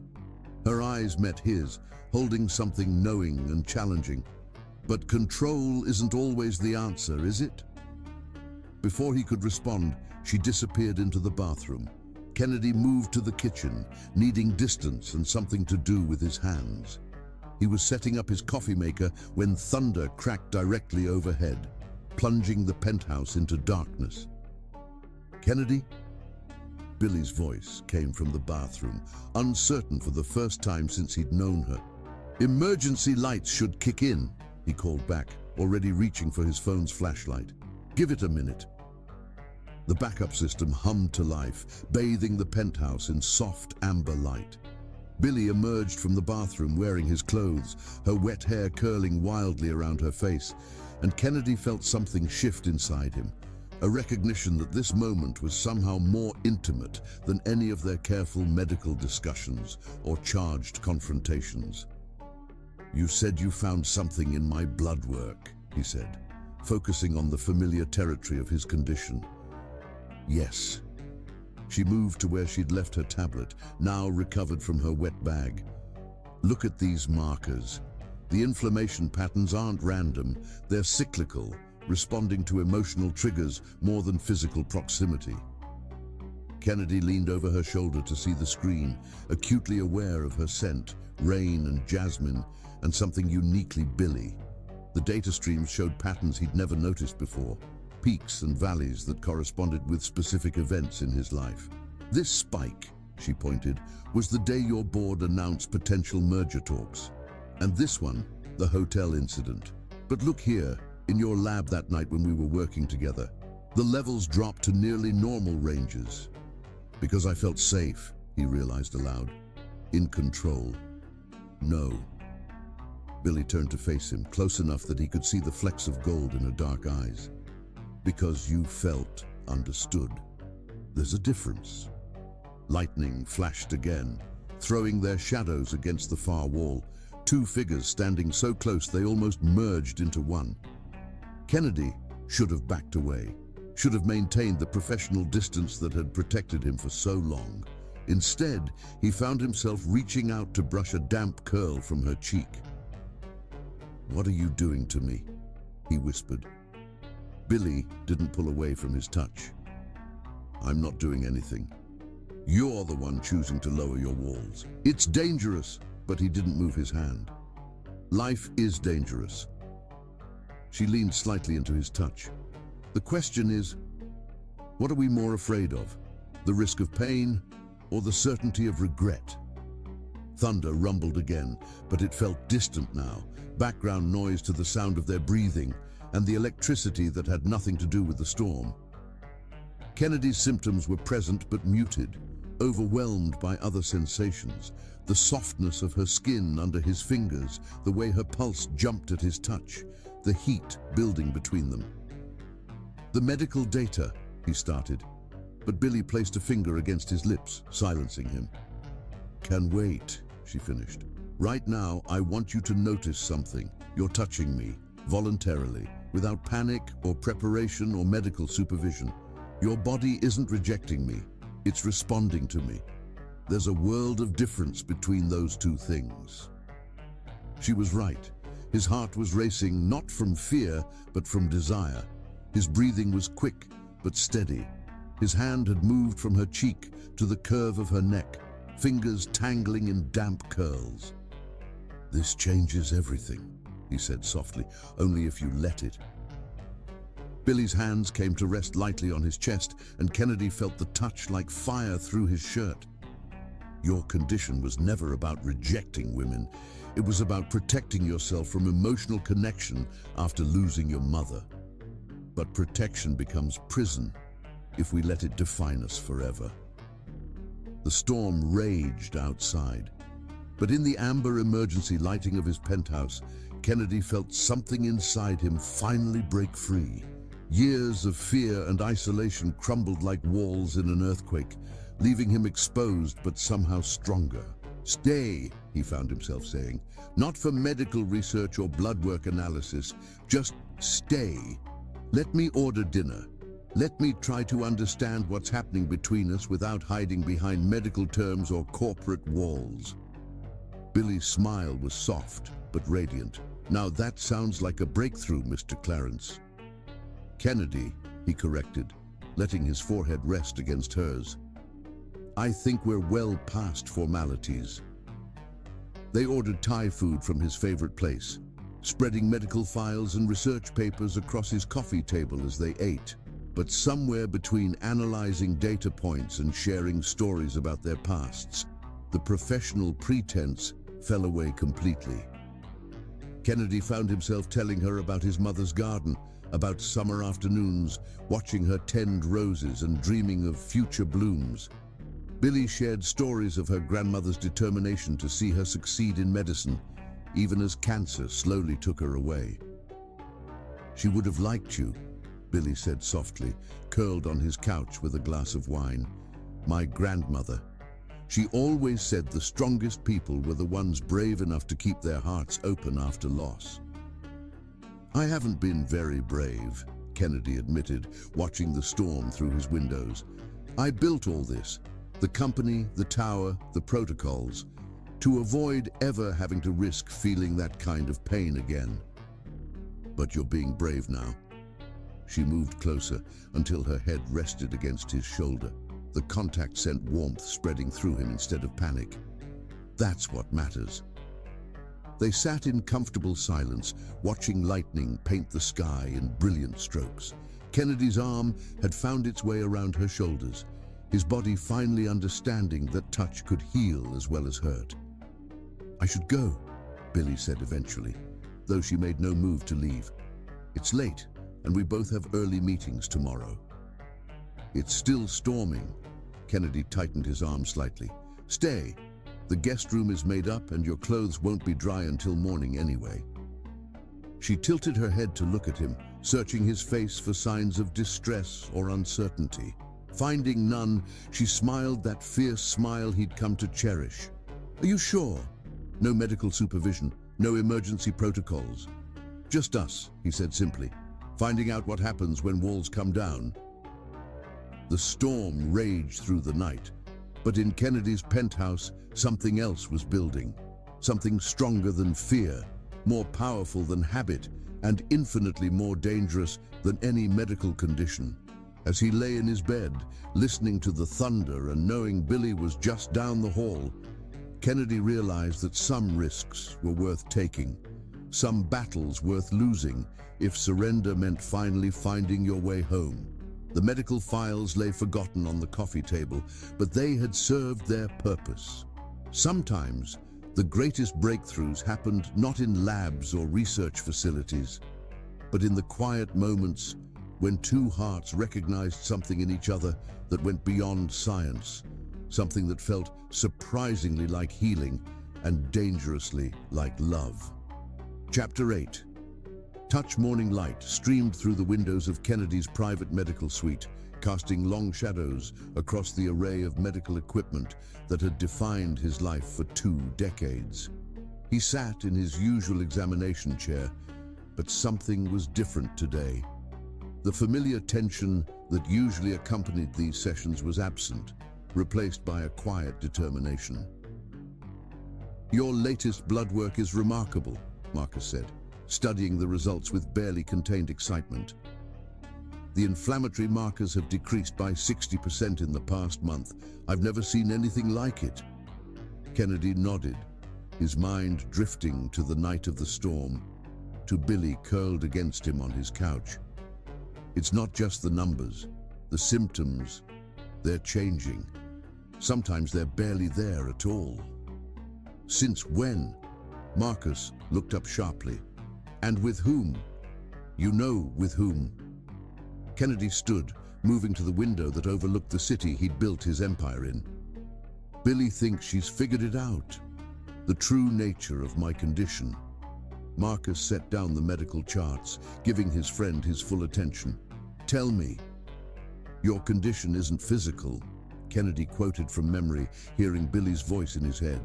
"It's psychosomatic, triggered by childhood trauma. Your body created physical symptoms to protect you." "Impossible," he whispered, but the word lacked conviction. Deep down, he'd always wondered about the timing. How his symptoms had first appeared in the weeks after his mother's death, how they'd worsened with each passing year as he built higher walls around his heart. Marcus was quiet for a long moment, processing. The timing would fit, and the way your symptoms respond differently to her, it makes a kind of sense I've never considered before. The door opened and Billy walked in, her presence immediately filling the room with an energy that made Kennedy's pulse quicken. Not from fear this time, but from something far more dangerous. "Sorry I'm late," she said, setting her research tablet on the examination table. "Traffic was impossible. Did you show him the new results?" "Just finished," Marcus replied, watching with professional interest as Kennedy moved closer to Billy without any sign of his usual symptoms. "I have to admit, your theory is becoming more compelling by the day." Billy's eyes met Kennedy's, holding that mix of challenge and compassion that never failed to unsettle him. "Are you ready to try something new?" He knew what she was asking. They'd discussed it the night before over dinner in his penthouse. Another evening that had stretched into the early hours as they talked about everything except the growing tension between them. "The touch therapy?" Marcus asked, eyebrows rising. "Are you sure that's wise?" "Nothing about this is wise," Kennedy said softly, still holding Billy's gaze. "But we have to know." Billy moved to stand before him, close enough that he could smell her familiar jasmine scent. "Your condition isn't physical," she explained again, her voice gentle but firm. "It's your body's way of protecting you from emotional pain after your mother's death. Every time you get close to forming a connection with a woman, your immune system creates physical symptoms to push them away before they can hurt you." "Like an emotional autoimmune response," Marcus mused, "the body attacking itself to prevent perceived threat." "Exactly." Billy reached for Kennedy's hand, moving slowly enough that he could pull away. "But you're not that frightened teenager anymore. You get to choose whether to keep those walls up." Kennedy looked down at their almost touching hands, feeling the familiar tightening in his chest, war with something stronger, something that felt like hope. "The medical monitoring equipment is ready," Marcus said quietly. "We'll be able to track every response." But Kennedy barely heard him. His world had narrowed to the small space between his hand and Billy's, to the choice that lay in that gap. 20 years of fear and isolation balanced against the possibility of something he'd thought forever lost to him. "Trust me," Billy whispered, and in her eyes he saw not just the brilliant researcher or the fierce businesswoman, but someone who understood loss and healing in ways that went beyond medical science. Slowly, fighting against 2 decades of conditioned response, Kennedy reached out and took her hand. The contact was electric, warm skin against warm skin, fingers intertwining with a gentleness that belied the magnitude of the moment. Kennedy waited for the panic to set in, for his throat to close and his body to reject the touch as it had so many times before. Instead, he felt something else entirely. A warmth that spread from their joined hands up his arm and through his chest, melting the ice that had frozen around his heart for so long. "Breathe," Billy reminded him softly. "Stay with me." He did, drawing in slow, steady breaths as his body processed this new reality. The monitors beeped steadily in the background, but their rhythm was normal, calm. "This is extraordinary," Marcus murmured, checking the readings. No elevation in stress markers, no immune response, barely even an increase in heart rate. "Because it's not about the physical contact," Billy explained, her thumb drawing small circles on Kennedy's palm that sent shivers of pleasure rather than panic through him. "It's about choosing to let someone in, to risk connection, even knowing it might lead to pain." Kennedy stared at their joined hands, marveling at how natural it felt. "All these years," he said quietly, "all the treatments and specialists and medications, and the answer was this simple." "Simple doesn't mean easy," Billy corrected gently. "What you're doing right now, choosing to trust, to feel, to connect, it's one of the bravest things I've ever seen." He looked up then, meeting her eyes, and something passed between them that had nothing to do with medical breakthroughs or scientific understanding. In that moment, Kennedy saw his future unfolding in possibilities rather than limitations. Slowly, giving him time to process each new sensation, Billy stepped closer. Their joined hands pressed between them as she reached up with her free hand to touch his face. Kennedy's breath caught, but not from fear. "Your mother would be proud," she whispered, her fingers tracing the line of his jaw. "You're choosing to live instead of just survive." The mention of his mother should have triggered his symptoms. It always had before. Instead, Kennedy felt tears prick at his eyes as memories washed over him. His mother's garden, her gentle hands guiding his as they planted seeds together, her voice telling him that love was always worth the risk. "I don't know how to do this," he admitted, his voice rough with emotion. "Yes, you do." Billy smiled, that fierce smile he'd come to love. "You're just out of practice." Without conscious thought, Kennedy's free hand rose to mirror hers, cupping her cheek with a touch that felt both foreign and achingly familiar. Her skin was soft under his fingers, warm and alive and real. "The readings are completely normal," Marcus announced from his position by the monitors. "Whatever barriers existed before, they're coming down." But Kennedy barely heard him. His world had narrowed to this moment, to the feeling of Billy's hand in his, and the way she looked at him. Not as the broken man who couldn't bear a woman's touch, but as someone whole and healing and worthy of love. "What happens now?" he asked softly. "Now," Billy replied, leaning slightly into his touch. "We take it one moment at a time. No rushing, no pressure, just two people learning to trust in healing."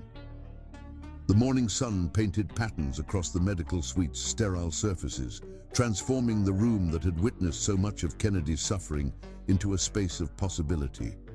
Outside, Manhattan hummed with its usual energy, but in here, time seemed to slow around their joined hands and shared breaths. "I should warn you," Kennedy said, attempting humor to mask the depth of his emotion. "I'm terribly out of practice at normal human interaction." Billy's laugh was warm and real. "Good thing I'm not interested in normal." Her fingers traced patterns on his palm that sent sparks of pleasure up his arm. "Normal is overrated. I prefer extraordinary." Looking at their intertwined fingers, at the medical monitors showing perfectly normal readings, at the way sunlight caught the gold undertones in Billy's skin, Kennedy had to agree. Normal had never been an option for him. but perhaps extraordinary, with all its risks and rewards, was exactly what he'd been waiting for all along. "Thank you," he whispered, the words carrying the weight of 20 years of isolation finally ending. "Don't thank me yet," Billy replied with that challenging gleam in her eyes. "We're just getting started. The real work begins now, learning to live without walls, to feel without fear, to love without limits." Love. The word hung in the air between them, neither acknowledged nor denied. But as Kennedy stood in the morning light, holding the hand of a woman who had literally broken through his defenses, he realized that some walls were meant to fall, some risks were meant to be taken, and some hearts were meant to heal, not despite their scars, but because of them. Marcus quietly excused himself, leaving them alone with their intertwined hands and the promise of tomorrow. The medical suite had witnessed countless moments of Kennedy's suffering over the years, but now it held something different, the beginning of a story about healing, hope, and the kind of love that could break through even the strongest defenses. Chapter 9. The Dance. The annual Clarence Foundation Gala transformed the Metropolitan Museum's Temple of Dender into a glittering wonderland of lights and luxury. Crystal chandeliers cast prismatic patterns across ancient stone walls, while Manhattan's elite moved through the space in designer finery worth more than most people's homes. Kennedy stood in the private antechamber where he'd prepared for these events for the past 20 years, adjusting his bow tie with hands that weren't quite steady. This year was different. This year, for the first time, he wasn't planning a brief appearance from behind protective barriers. "The car just arrived," Marcus announced, entering with his medical bag, a precaution Kennedy had insisted on despite his progress. "Are you sure about this?" Before Kennedy could answer, the door opened again, and every thought in his head scattered like stars. Billy stood in the doorway, and for a moment, Kennedy forgot to breathe for reasons that had nothing to do with his condition. She wore a gown of liquid gold that seemed to capture and reflect every light in the room, her dark skin glowing like burnished bronze. Her hair was swept up in an elegant style that emphasized the graceful line of her neck, and her eyes. Her eyes held a mixture of challenge and tenderness that made his heart race. "You look..." Kennedy started, then stopped, finding words inadequate. "So do you," she replied with a smile that lit up the room more than any chandelier could. She moved toward him with that natural grace that had first caught his attention, her heels clicking softly on marble floors. "The press is already speculating about your guest," Marcus reported, checking his phone. "Someone leaked that you're arriving with a woman. The theories are interesting. Let them speculate." Kennedy reached for Billy's hand, marveling at how natural the gesture felt now. 3 months ago, he couldn't have imagined standing this close to a woman, let alone touching one voluntarily. "Are you ready for this? Are you?" She squeezed his hand gently. "This is a big step. Being seen together in public, dancing at your own gala. We can still do it the old way if you're not sure." Kennedy thought about the old way, arriving separately, speaking from behind barriers, leaving before the main events began. A life lived in careful isolation, wrapped in protocols and precautions. "They're staring," he muttered 20 minutes later as they made their entrance into the main hall. The usual buzz of conversation had died to a shocked hush as New York's social elite tried to process the sight of Kennedy Clarence not only attending his own gala properly, but doing so with a striking woman on his arm. "Let them," Billy smiled, radiant in gold. "You're rewriting your story tonight." She was right. Every step they took together across that floor rewrote 20 years of carefully maintained distance. Kennedy felt the familiar tightness in his chest, but it was manageable now. a whisper rather than a scream, a memory of fear rather than its reality. The orchestra was playing something slow and elegant, and couples had begun to move onto the dance floor. Kennedy felt Billy's subtle shift beside him, the way she swayed slightly to the music without even realizing it. "Dance with me," he said suddenly, surprising them both. Her eyes widened slightly. "Kennedy, are you sure? That's a lot of close contact, a lot of movement." "I'm sure." He turned to face her, offering his hand with all the ceremony this moment deserved. "Dr. Coco, would you do me the honor?" The smile that broke across her face was worth every moment of fear he'd ever felt. She placed her hand in his, letting him lead her onto the dance floor as whispers erupted around them like wind through leaves. The first steps were tentative, both of them hyper-aware of every point of contact between them. Kennedy's hand rested lightly on her waist, hers on his shoulder, their other hands clasped together as they began to move to the music. "Breathe," Billy whispered, and Kennedy realized he'd been holding his breath. He let it out slowly, feeling his body relax into the rhythm of the dance. "I haven't done this in 20 years, he admitted quietly. "You haven't done a lot of things in 20 years, she replied with that fierce tenderness he'd come to rely on. "But you're doing them now. That's what matters." As they moved together, the rest of the world seemed to fade away. Kennedy forgot about the watching crowds, the pressing cameras, the weight of expectations and speculation. All that existed was the warmth of Billy in his arms, the soft swish of her gold dress against his legs, the way her eyes held his with complete trust and understanding. "The board is having collective heart attacks," he murmured, catching glimpses of his executives' shocked faces as they turned. "Good." Billy's smile turned mischievous. They deserve some surprises after that hotel stunt they pulled. Kennedy found himself chuckling, the sound rich and real in a way it hadn't been for years. "You're a dangerous woman, Dr. Coco. And you're a brave man, Mr. Clarence." She moved slightly closer, her perfume wrapping around him like a familiar embrace. "Braver than you give yourself credit for." The music shifted to something slower, more intimate. Without conscious thought, Kennedy drew Billy closer until their bodies moved as one, her head resting lightly against his shoulder. The contact should have triggered his symptoms. Would have, just months ago. Instead, it felt like coming home. "I never thought I'd have this," he confessed softly. The words meant only for her. Dancing, touching, just being close to someone. I'd convinced myself it was impossible. Billy lifted her head to look at him, and in her eyes, he saw not just the brilliant doctor who had helped heal him, but the woman who had done something far more miraculous. She had made him want to heal himself. "Nothing's impossible," she said, her voice carrying that blend of strength and softness that was uniquely hers. "Sometimes we just need someone to help us see past our own walls." They danced through 3 more songs, each one bringing them closer together, each moment proving that the impossible was possible after all.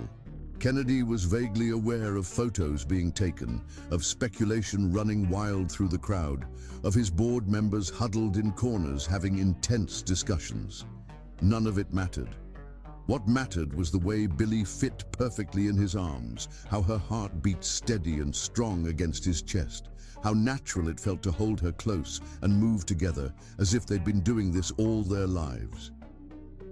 "Your mother would be proud," Billy said suddenly, softly. "Seeing you here, living fully instead of just existing."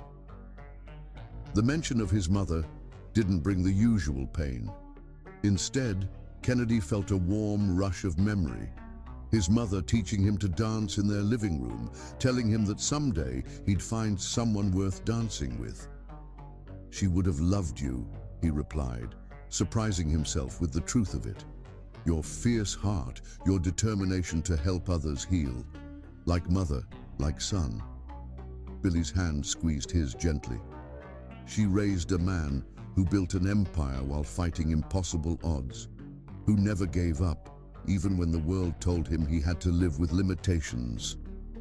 The orchestra began another piece, but Kennedy found himself leading Billy off the dance floor toward the museum's magnificent glass walls. The city sprawled beyond them, a tapestry of lights under the velvet sky. "Thank you," he said simply, still holding her close, "for dancing with you." Her smile held questions. "For making me brave enough to dance again. For showing me that some walls are meant to come down. For ... He paused, gathering courage for words he hadn't spoken in 20 years. "For making me feel safe enough to feel everything I've been afraid to feel." Billy turned in his arms to face him fully, the city lights creating a halo around her. "Kennedy, I know it's fast," he continued quickly. "I know we're still figuring out what this is, how much of it is doctor and patient, how much is more," she finished softly. "Do you want to know what I think?" He nodded, not trusting his voice. "I think labels don't matter. Doctor, patient, friends, more. They're just words. What matters is this." She placed her hand over his heart, steady and warm. "What matters is that when I'm with you, I feel like I'm exactly where I'm supposed to be." The gala continued behind them, music and laughter floating through the ancient temple space. But Kennedy and Billy remained by the windows, holding each other close, proving with every breath that some conditions could be healed, some walls could crumble, and some loves were worth waiting 20 years to find. When they finally rejoined the party, something had shifted between them. Something subtle but profound. They moved together, as if they'd been doing it all their lives, his hand finding the small of her back, her steps matching his perfectly. The watching crowd saw a miracle. Kennedy Clarence, not just surviving a woman's touch, but thriving in it. But Kennedy and Billy knew the real miracle was simpler and more profound. Two hearts learning to trust, to heal, and perhaps to love without limits. The Temple of Dender had stood for thousands of years, witnessing countless moments of human connection. Tonight, it witnessed another. The moment when a man who couldn't love discovered that perhaps he had been capable of it all along. He just needed the right person to help him remember how. Chapter 10. Falling. The morning sun streamed through the windows of Kennedy's office, casting long shadows across the space where his life had changed forever months ago when Billy first stormed in. He stood in the same spot he'd occupied that day, but everything else was different now. The medical equipment that had once been a permanent fixture was gone. The air purification system had been disabled. The protocols that had governed his life for 20 years were slowly being dismantled, one barrier at a time. "The latest test results are remarkable," Marcus said from his position by Kennedy's desk, spreading out charts and data sheets. "Your immune system is completely normal when you're with her. It's like your body finally understands she's not a threat." Kennedy barely heard him. His attention was fixed on the street below, where Billy was just emerging from her car. Even from 60 stories up, he would know her anywhere. The confident stride, the way she commanded attention without trying. His body's reaction to her presence was instantaneous, but not in the way it once had been. Now his pulse quickened with anticipation rather than fear, his breath caught with desire rather than panic. "You're not fixing me," he'd told her one evening in her lab, watching her analyze his blood work. "I'm not your research project."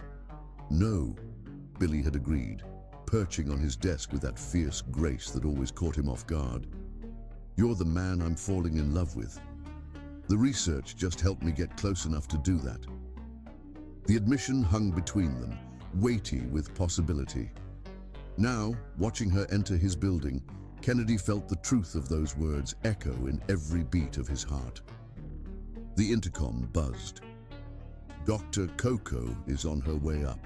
James announced, no longer needing to warn his boss about female visitors. "Send her in when she arrives," Kennedy replied, not moving from his spot by the window. He heard Marcus gathering his papers, preparing to give them privacy. "Don't forget the board meeting at 2, Marcus reminded him. "They'll want to discuss the new joint venture proposal, Clarence Coco Biomedical Research." The name still felt like a dream, or perhaps like waking from one. 20 years of isolation transformed into a partnership that could help countless others struggling with psychosomatic conditions. The door opened, and jasmine filled the air. Kennedy didn't turn, but he felt Billy's presence like sunshine on his skin. "You're brooding," she observed, moving to stand beside him. "What's wrong?" "You're not fixing me," he said again, turning to face her. She wore a simple cream suit that somehow made her look both professional and utterly alluring. "I'm not your research project." Understanding dawned in her eyes. "Is that what's bothering you, Kennedy? The board sees you as my miracle cure. The press calls you the woman who healed the untouchable CEO. Even Marcus talks about test results and immune responses." He ran a hand through his hair, disturbing its perfect arrangement. "But that's not what this is it?" "You know it's not." Billy moved closer, close enough that he could see the flecks of gold in her dark eyes. "Yes, I helped you understand your condition. Yes, my research provided a framework for healing. But that's not why I'm here now." "Why are you here?" The question came out rougher than he intended, laden with 20 years of doubt and fear. Instead of answering immediately, Billy reached up to straighten his tie, a gesture that would have sent him into shock months ago. Now it felt intimate, natural, necessary. "I'm here because somewhere between breaking into your office and dancing with you at the gala, I fell in love with the man behind the walls," she said simply. "Not the CEO, not the medical mystery, not the billionaire who couldn't love.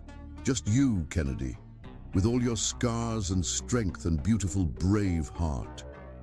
The words hit him like a physical force, breaking through the last of his defenses. Without conscious thought, he reached for her, pulling her close with a desperation that surprised them both. "I don't know how to do this," he confessed against her hair. "Every instinct I've developed over 20 years tells me to run, to protect myself, to maintain distance. But you're not running." Her hands came up to frame his face, forcing him to meet her gaze. "You're standing right here, holding me, choosing to feel everything you've been afraid of feeling. That's not weakness, Kennedy. That's the kind of strength that moves mountains." He looked down at this remarkable woman who had crashed into his life and rearranged everything he thought he knew about himself. "The board wants to make you head of research for the new venture." "I know." Her smile held that mix of fierce intelligence and gentle understanding that never failed to undo him. "They offered me the position yesterday.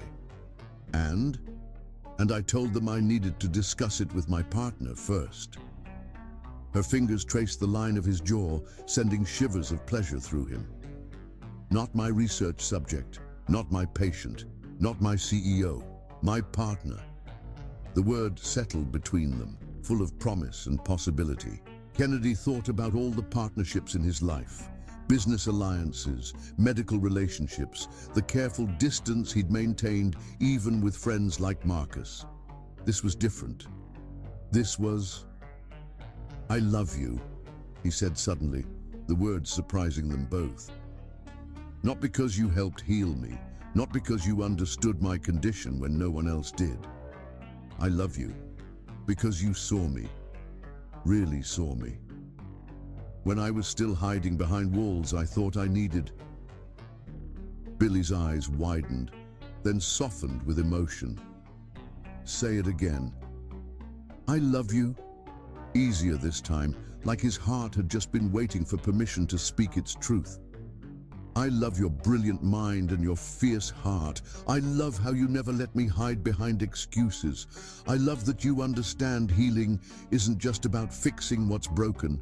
It's about learning to live fully despite our scars.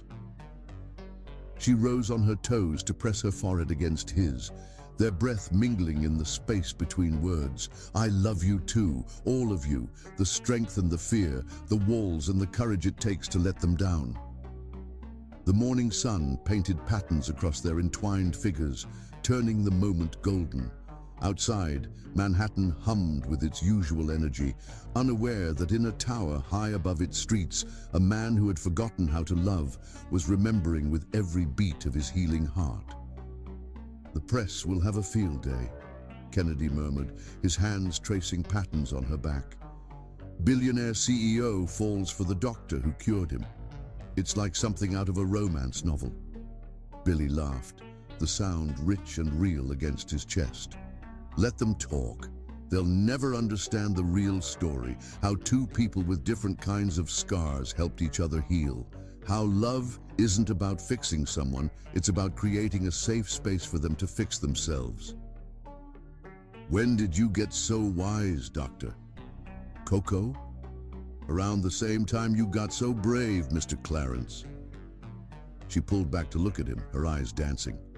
Now, are you going to keep questioning this miracle? Or are you going to kiss me? Kennedy felt the last of his doubts melt away as he lowered his lips to hers. The contact was electric, healing, perfect. Everything a kiss should be when it's shared between two people who have fought their way through darkness to find each other. The medical files lay forgotten on his desk. The board meeting waited in the future. And somewhere in the city, researchers were preparing laboratories for their joint venture. But here, in this moment, none of that mattered. What mattered was the way Billy fit perfectly in his arms, how her heart beat steady and strong against his chest, how natural it felt to hold her close and love her without fear or limitation. 20 years of isolation had taught Kennedy Clarence that love was dangerous, that connection meant pain, that walls were necessary for survival.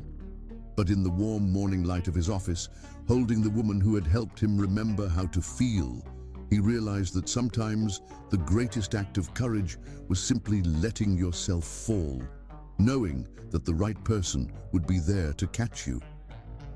No more fixing, he whispered against her lips. Just loving. Just loving, she agreed, and in those words lay every promise they needed to make. The sun continued its journey across the Manhattan sky, painting their world in shades of possibility. In Kennedy's office, where his story had once been defined by what he couldn't do, couldn't feel, couldn't have, a new chapter was being written. One where love wasn't a cure, but a choice. Where healing wasn't about fixing, but understanding. And where two hearts that had known loss could find their way home in each other's arms. Chapter 11. Healing rain poured over Manhattan in sheets, transforming the city's streets into mirrors that reflected the gleaming towers above.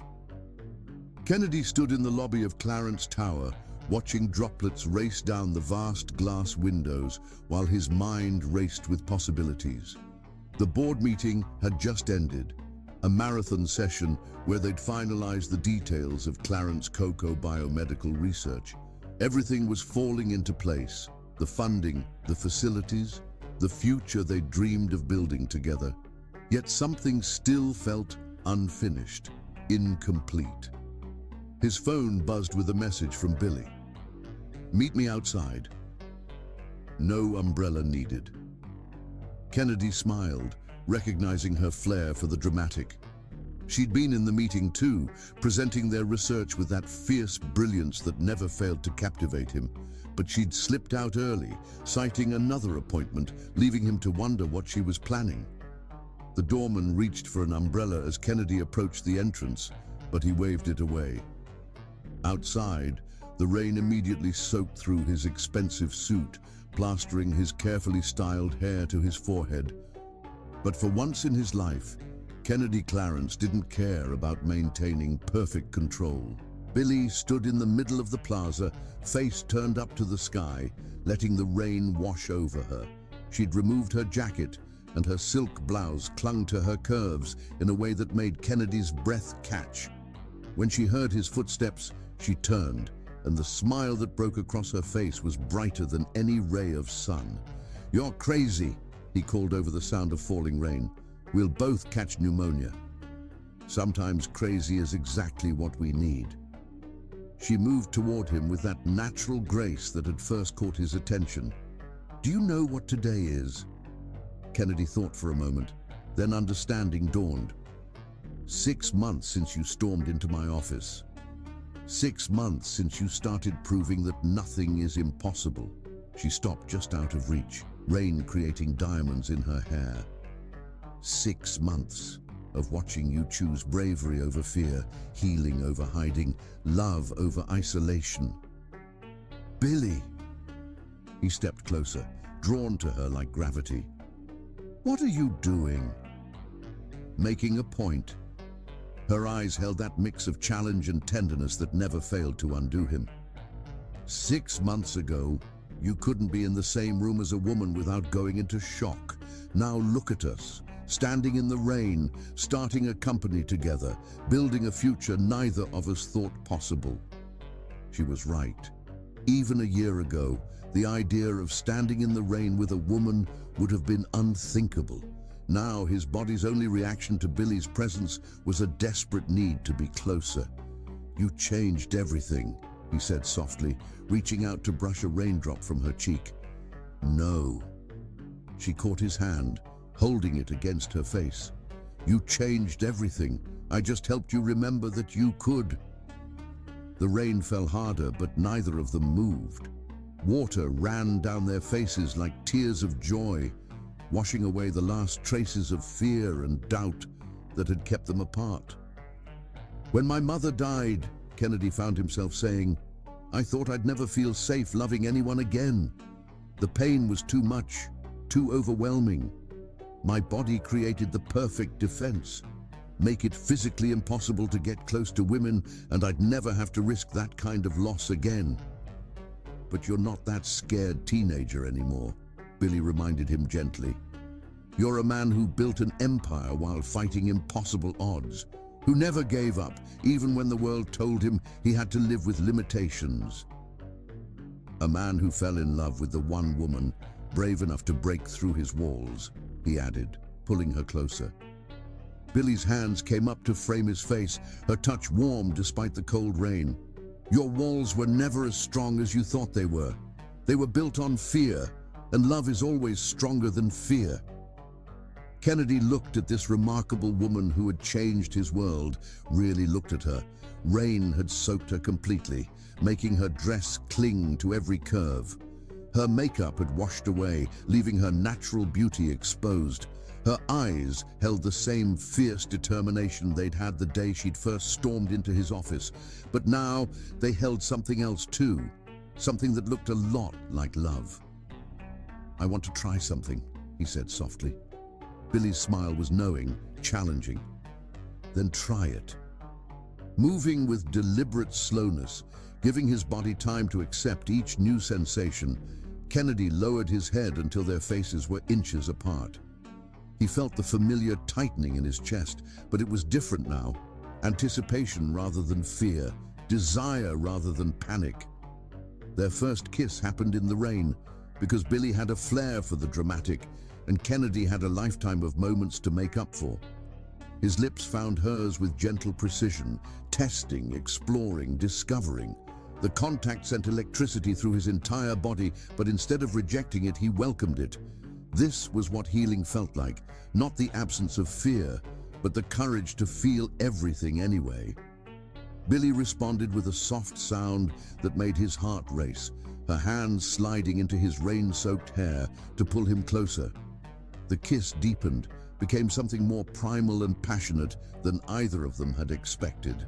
20 years of untouched emotions poured out of Kennedy as he wrapped his arms around her, lifting her slightly off her feet to better angle their mouths together. The rain continued to fall, but they barely noticed. They were lost in their own world, where touch meant healing, and kisses could break curses, and love was stronger than any fear. Kennedy's hands learned the curves of Billy's body, while his lips memorized the taste of rain on her skin. Her fingers traced patterns on his back, each touch erasing another scar from his past.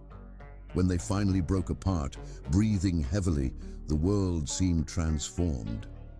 The rain had turned golden in the late afternoon light, creating halos around the street lamps that were beginning to flicker on.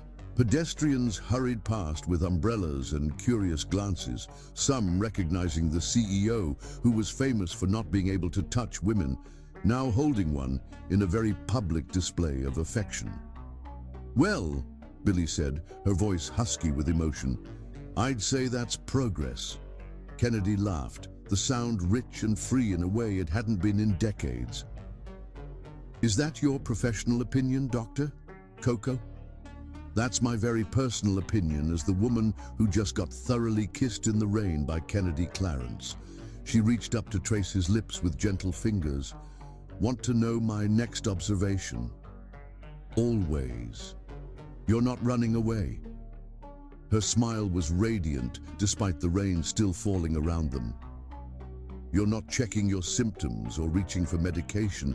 You're just here, present, feeling everything without fear." She was right, he realized. His body's usual panic response was completely absent, replaced by a different kind of awareness, one that made him acutely conscious of every point where Billy's body pressed against his, every breath they shared, every beat of their hearts finding a common rhythm. "I think," he said slowly, "that's because my body finally understands what my heart's been trying to tell it. You're not a threat to be feared. You're home." Billy's eyes filled with tears that mixed with the rain on her cheeks. "Say that again." "You're my home," Kennedy repeated, the words feeling more right with each passing moment. "Not my cure, not my savior, not my doctor. Just home. The place where I can finally be myself, without walls or fear or limitation." She rose on her toes to kiss him again, softer this time, but no less passionate. When she pulled back, her eyes held that fierce light he'd come to love.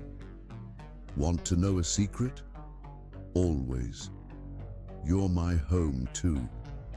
Her fingers played with the wet hair at the nape of his neck, the place where my mind and heart can work together instead of fighting each other, where I don't have to choose between being a doctor and being a woman who loves deeply, completely, without reservation.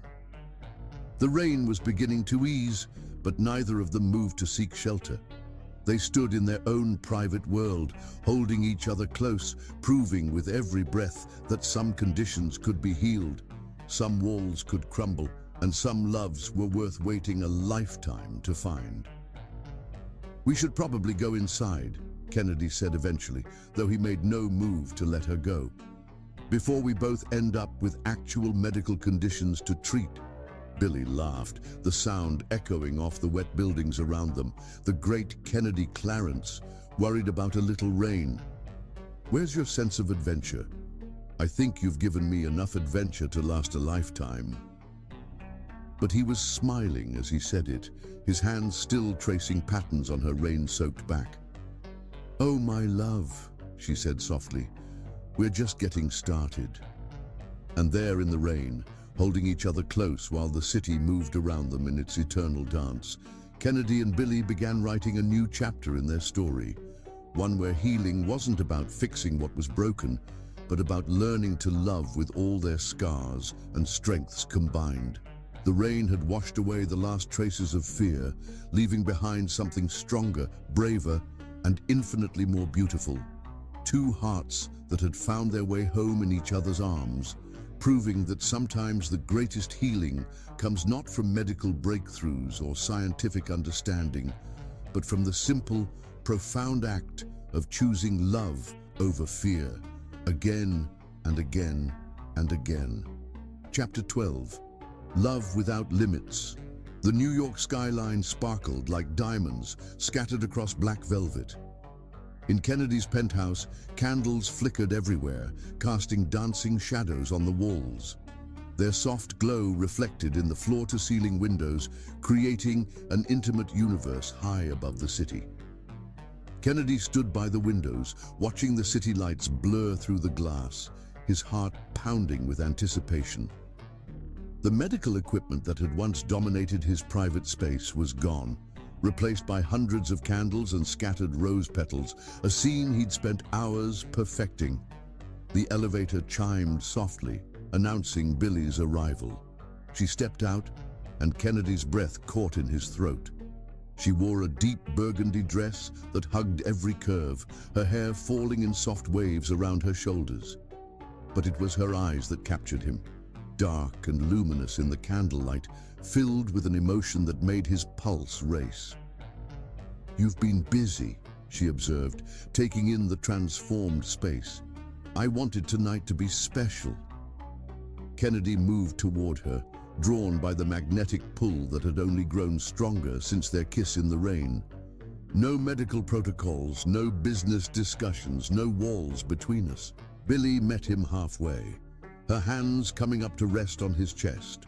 Through his silk shirt, he could feel the warmth of her touch, a sensation that once would have sent him into shock, but now only made him want more. "How did you manage all this?" she asked, gesturing to the hundreds of candles. "I may have had some help."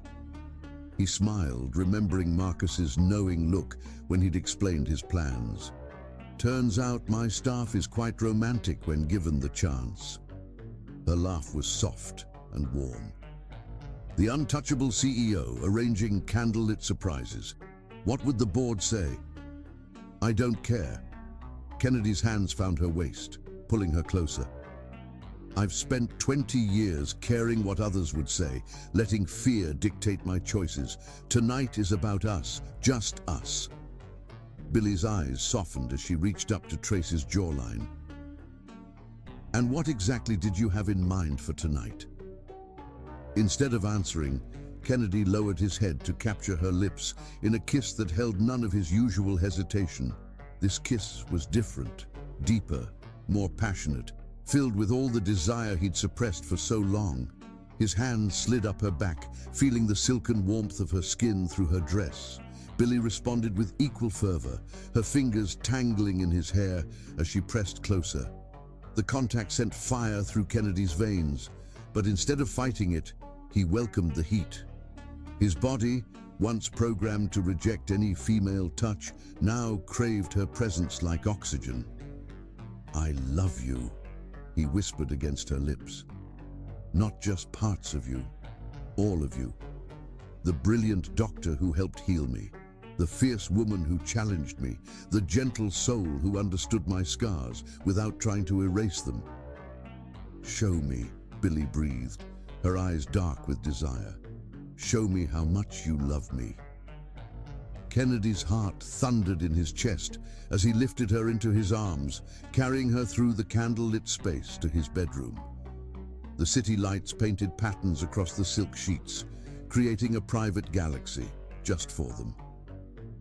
He laid her down gently, taking a moment to appreciate how she looked against his sheets, like art coming to life, like every dream he'd never dared to dream.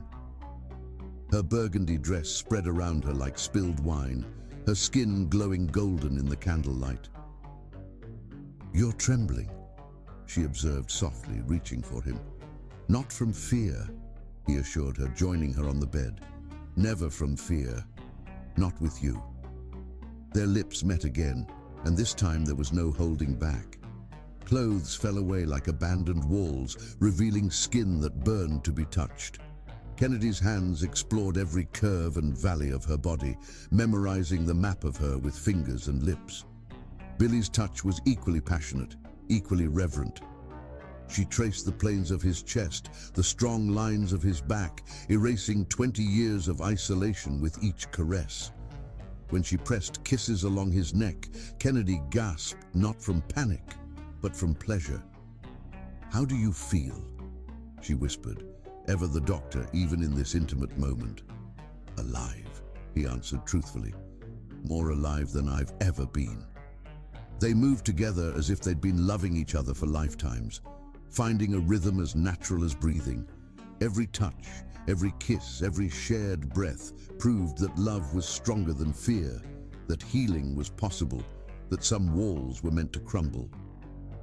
The city continued its eternal dance below them, but in Kennedy's penthouse, time seemed to stop. There was only this, the warmth of skin on skin, the whispered words of love and need, the profound joy of two hearts finally beating as one. Later, as they lay tangled in silk sheets with the first hints of dawn painting the sky, Kennedy held Billy close and marveled at how completely his life had changed. The man who couldn't bear a woman's touch was gone, replaced by someone who couldn't imagine not touching, not loving, not feeling everything fully and deeply. "What are you thinking?" Billy asked, tracing patterns on his chest. "I'm thinking about the day you stormed into my office," he replied, kissing her temple. "How scared I was, how angry, how certain that nothing could ever change. And now? Now I know that change isn't about losing who you are. It's about becoming who you were always meant to be." His arms tightened around her. "I was meant to love you, Billy Coco. Every moment of fear, every wall I built, every step of my journey led me to you." She lifted her head to look at him, her eyes shining with emotion. "And I was meant to find you, to help you remember that love isn't about fixing what's broken. It's about creating something beautiful from all our pieces combined." As the sun rose over Manhattan, painting their world in shades of gold and promise, Kennedy and Billy held each other close, their hearts beating in perfect synchronization. They had moved beyond doctor and patient, beyond healer and healed, to become something far more powerful, two souls who had found their way home in each other's arms. The medical files that had once defined their relationship lay forgotten in another room, replaced by scattered clothes and rose petals and the lingering scent of candles. They had written a new story together, not about a billionaire who couldn't love, but about two hearts brave enough to choose love over fear, healing over hiding, and the profound joy of loving without limits. "I love you," Kennedy whispered. A soft morning light painted patterns across their entwined bodies. "With everything I am, everything I was, and everything I'm becoming because of you." "And I love you," Billy replied, sealing her words with a kiss that held all the passion of the night and all the promise of their future. "My brave, beautiful heart, my home." In the gentle light of dawn, their love story continued to unfold, not ending but beginning anew with each shared breath, each tender touch, each moment of choosing love over fear. For in the end, that was the greatest healing of all. Not the absence of scars, but the courage to love deeply, completely, without limitation or fear, today and all the days to come. Subscribe if you loved.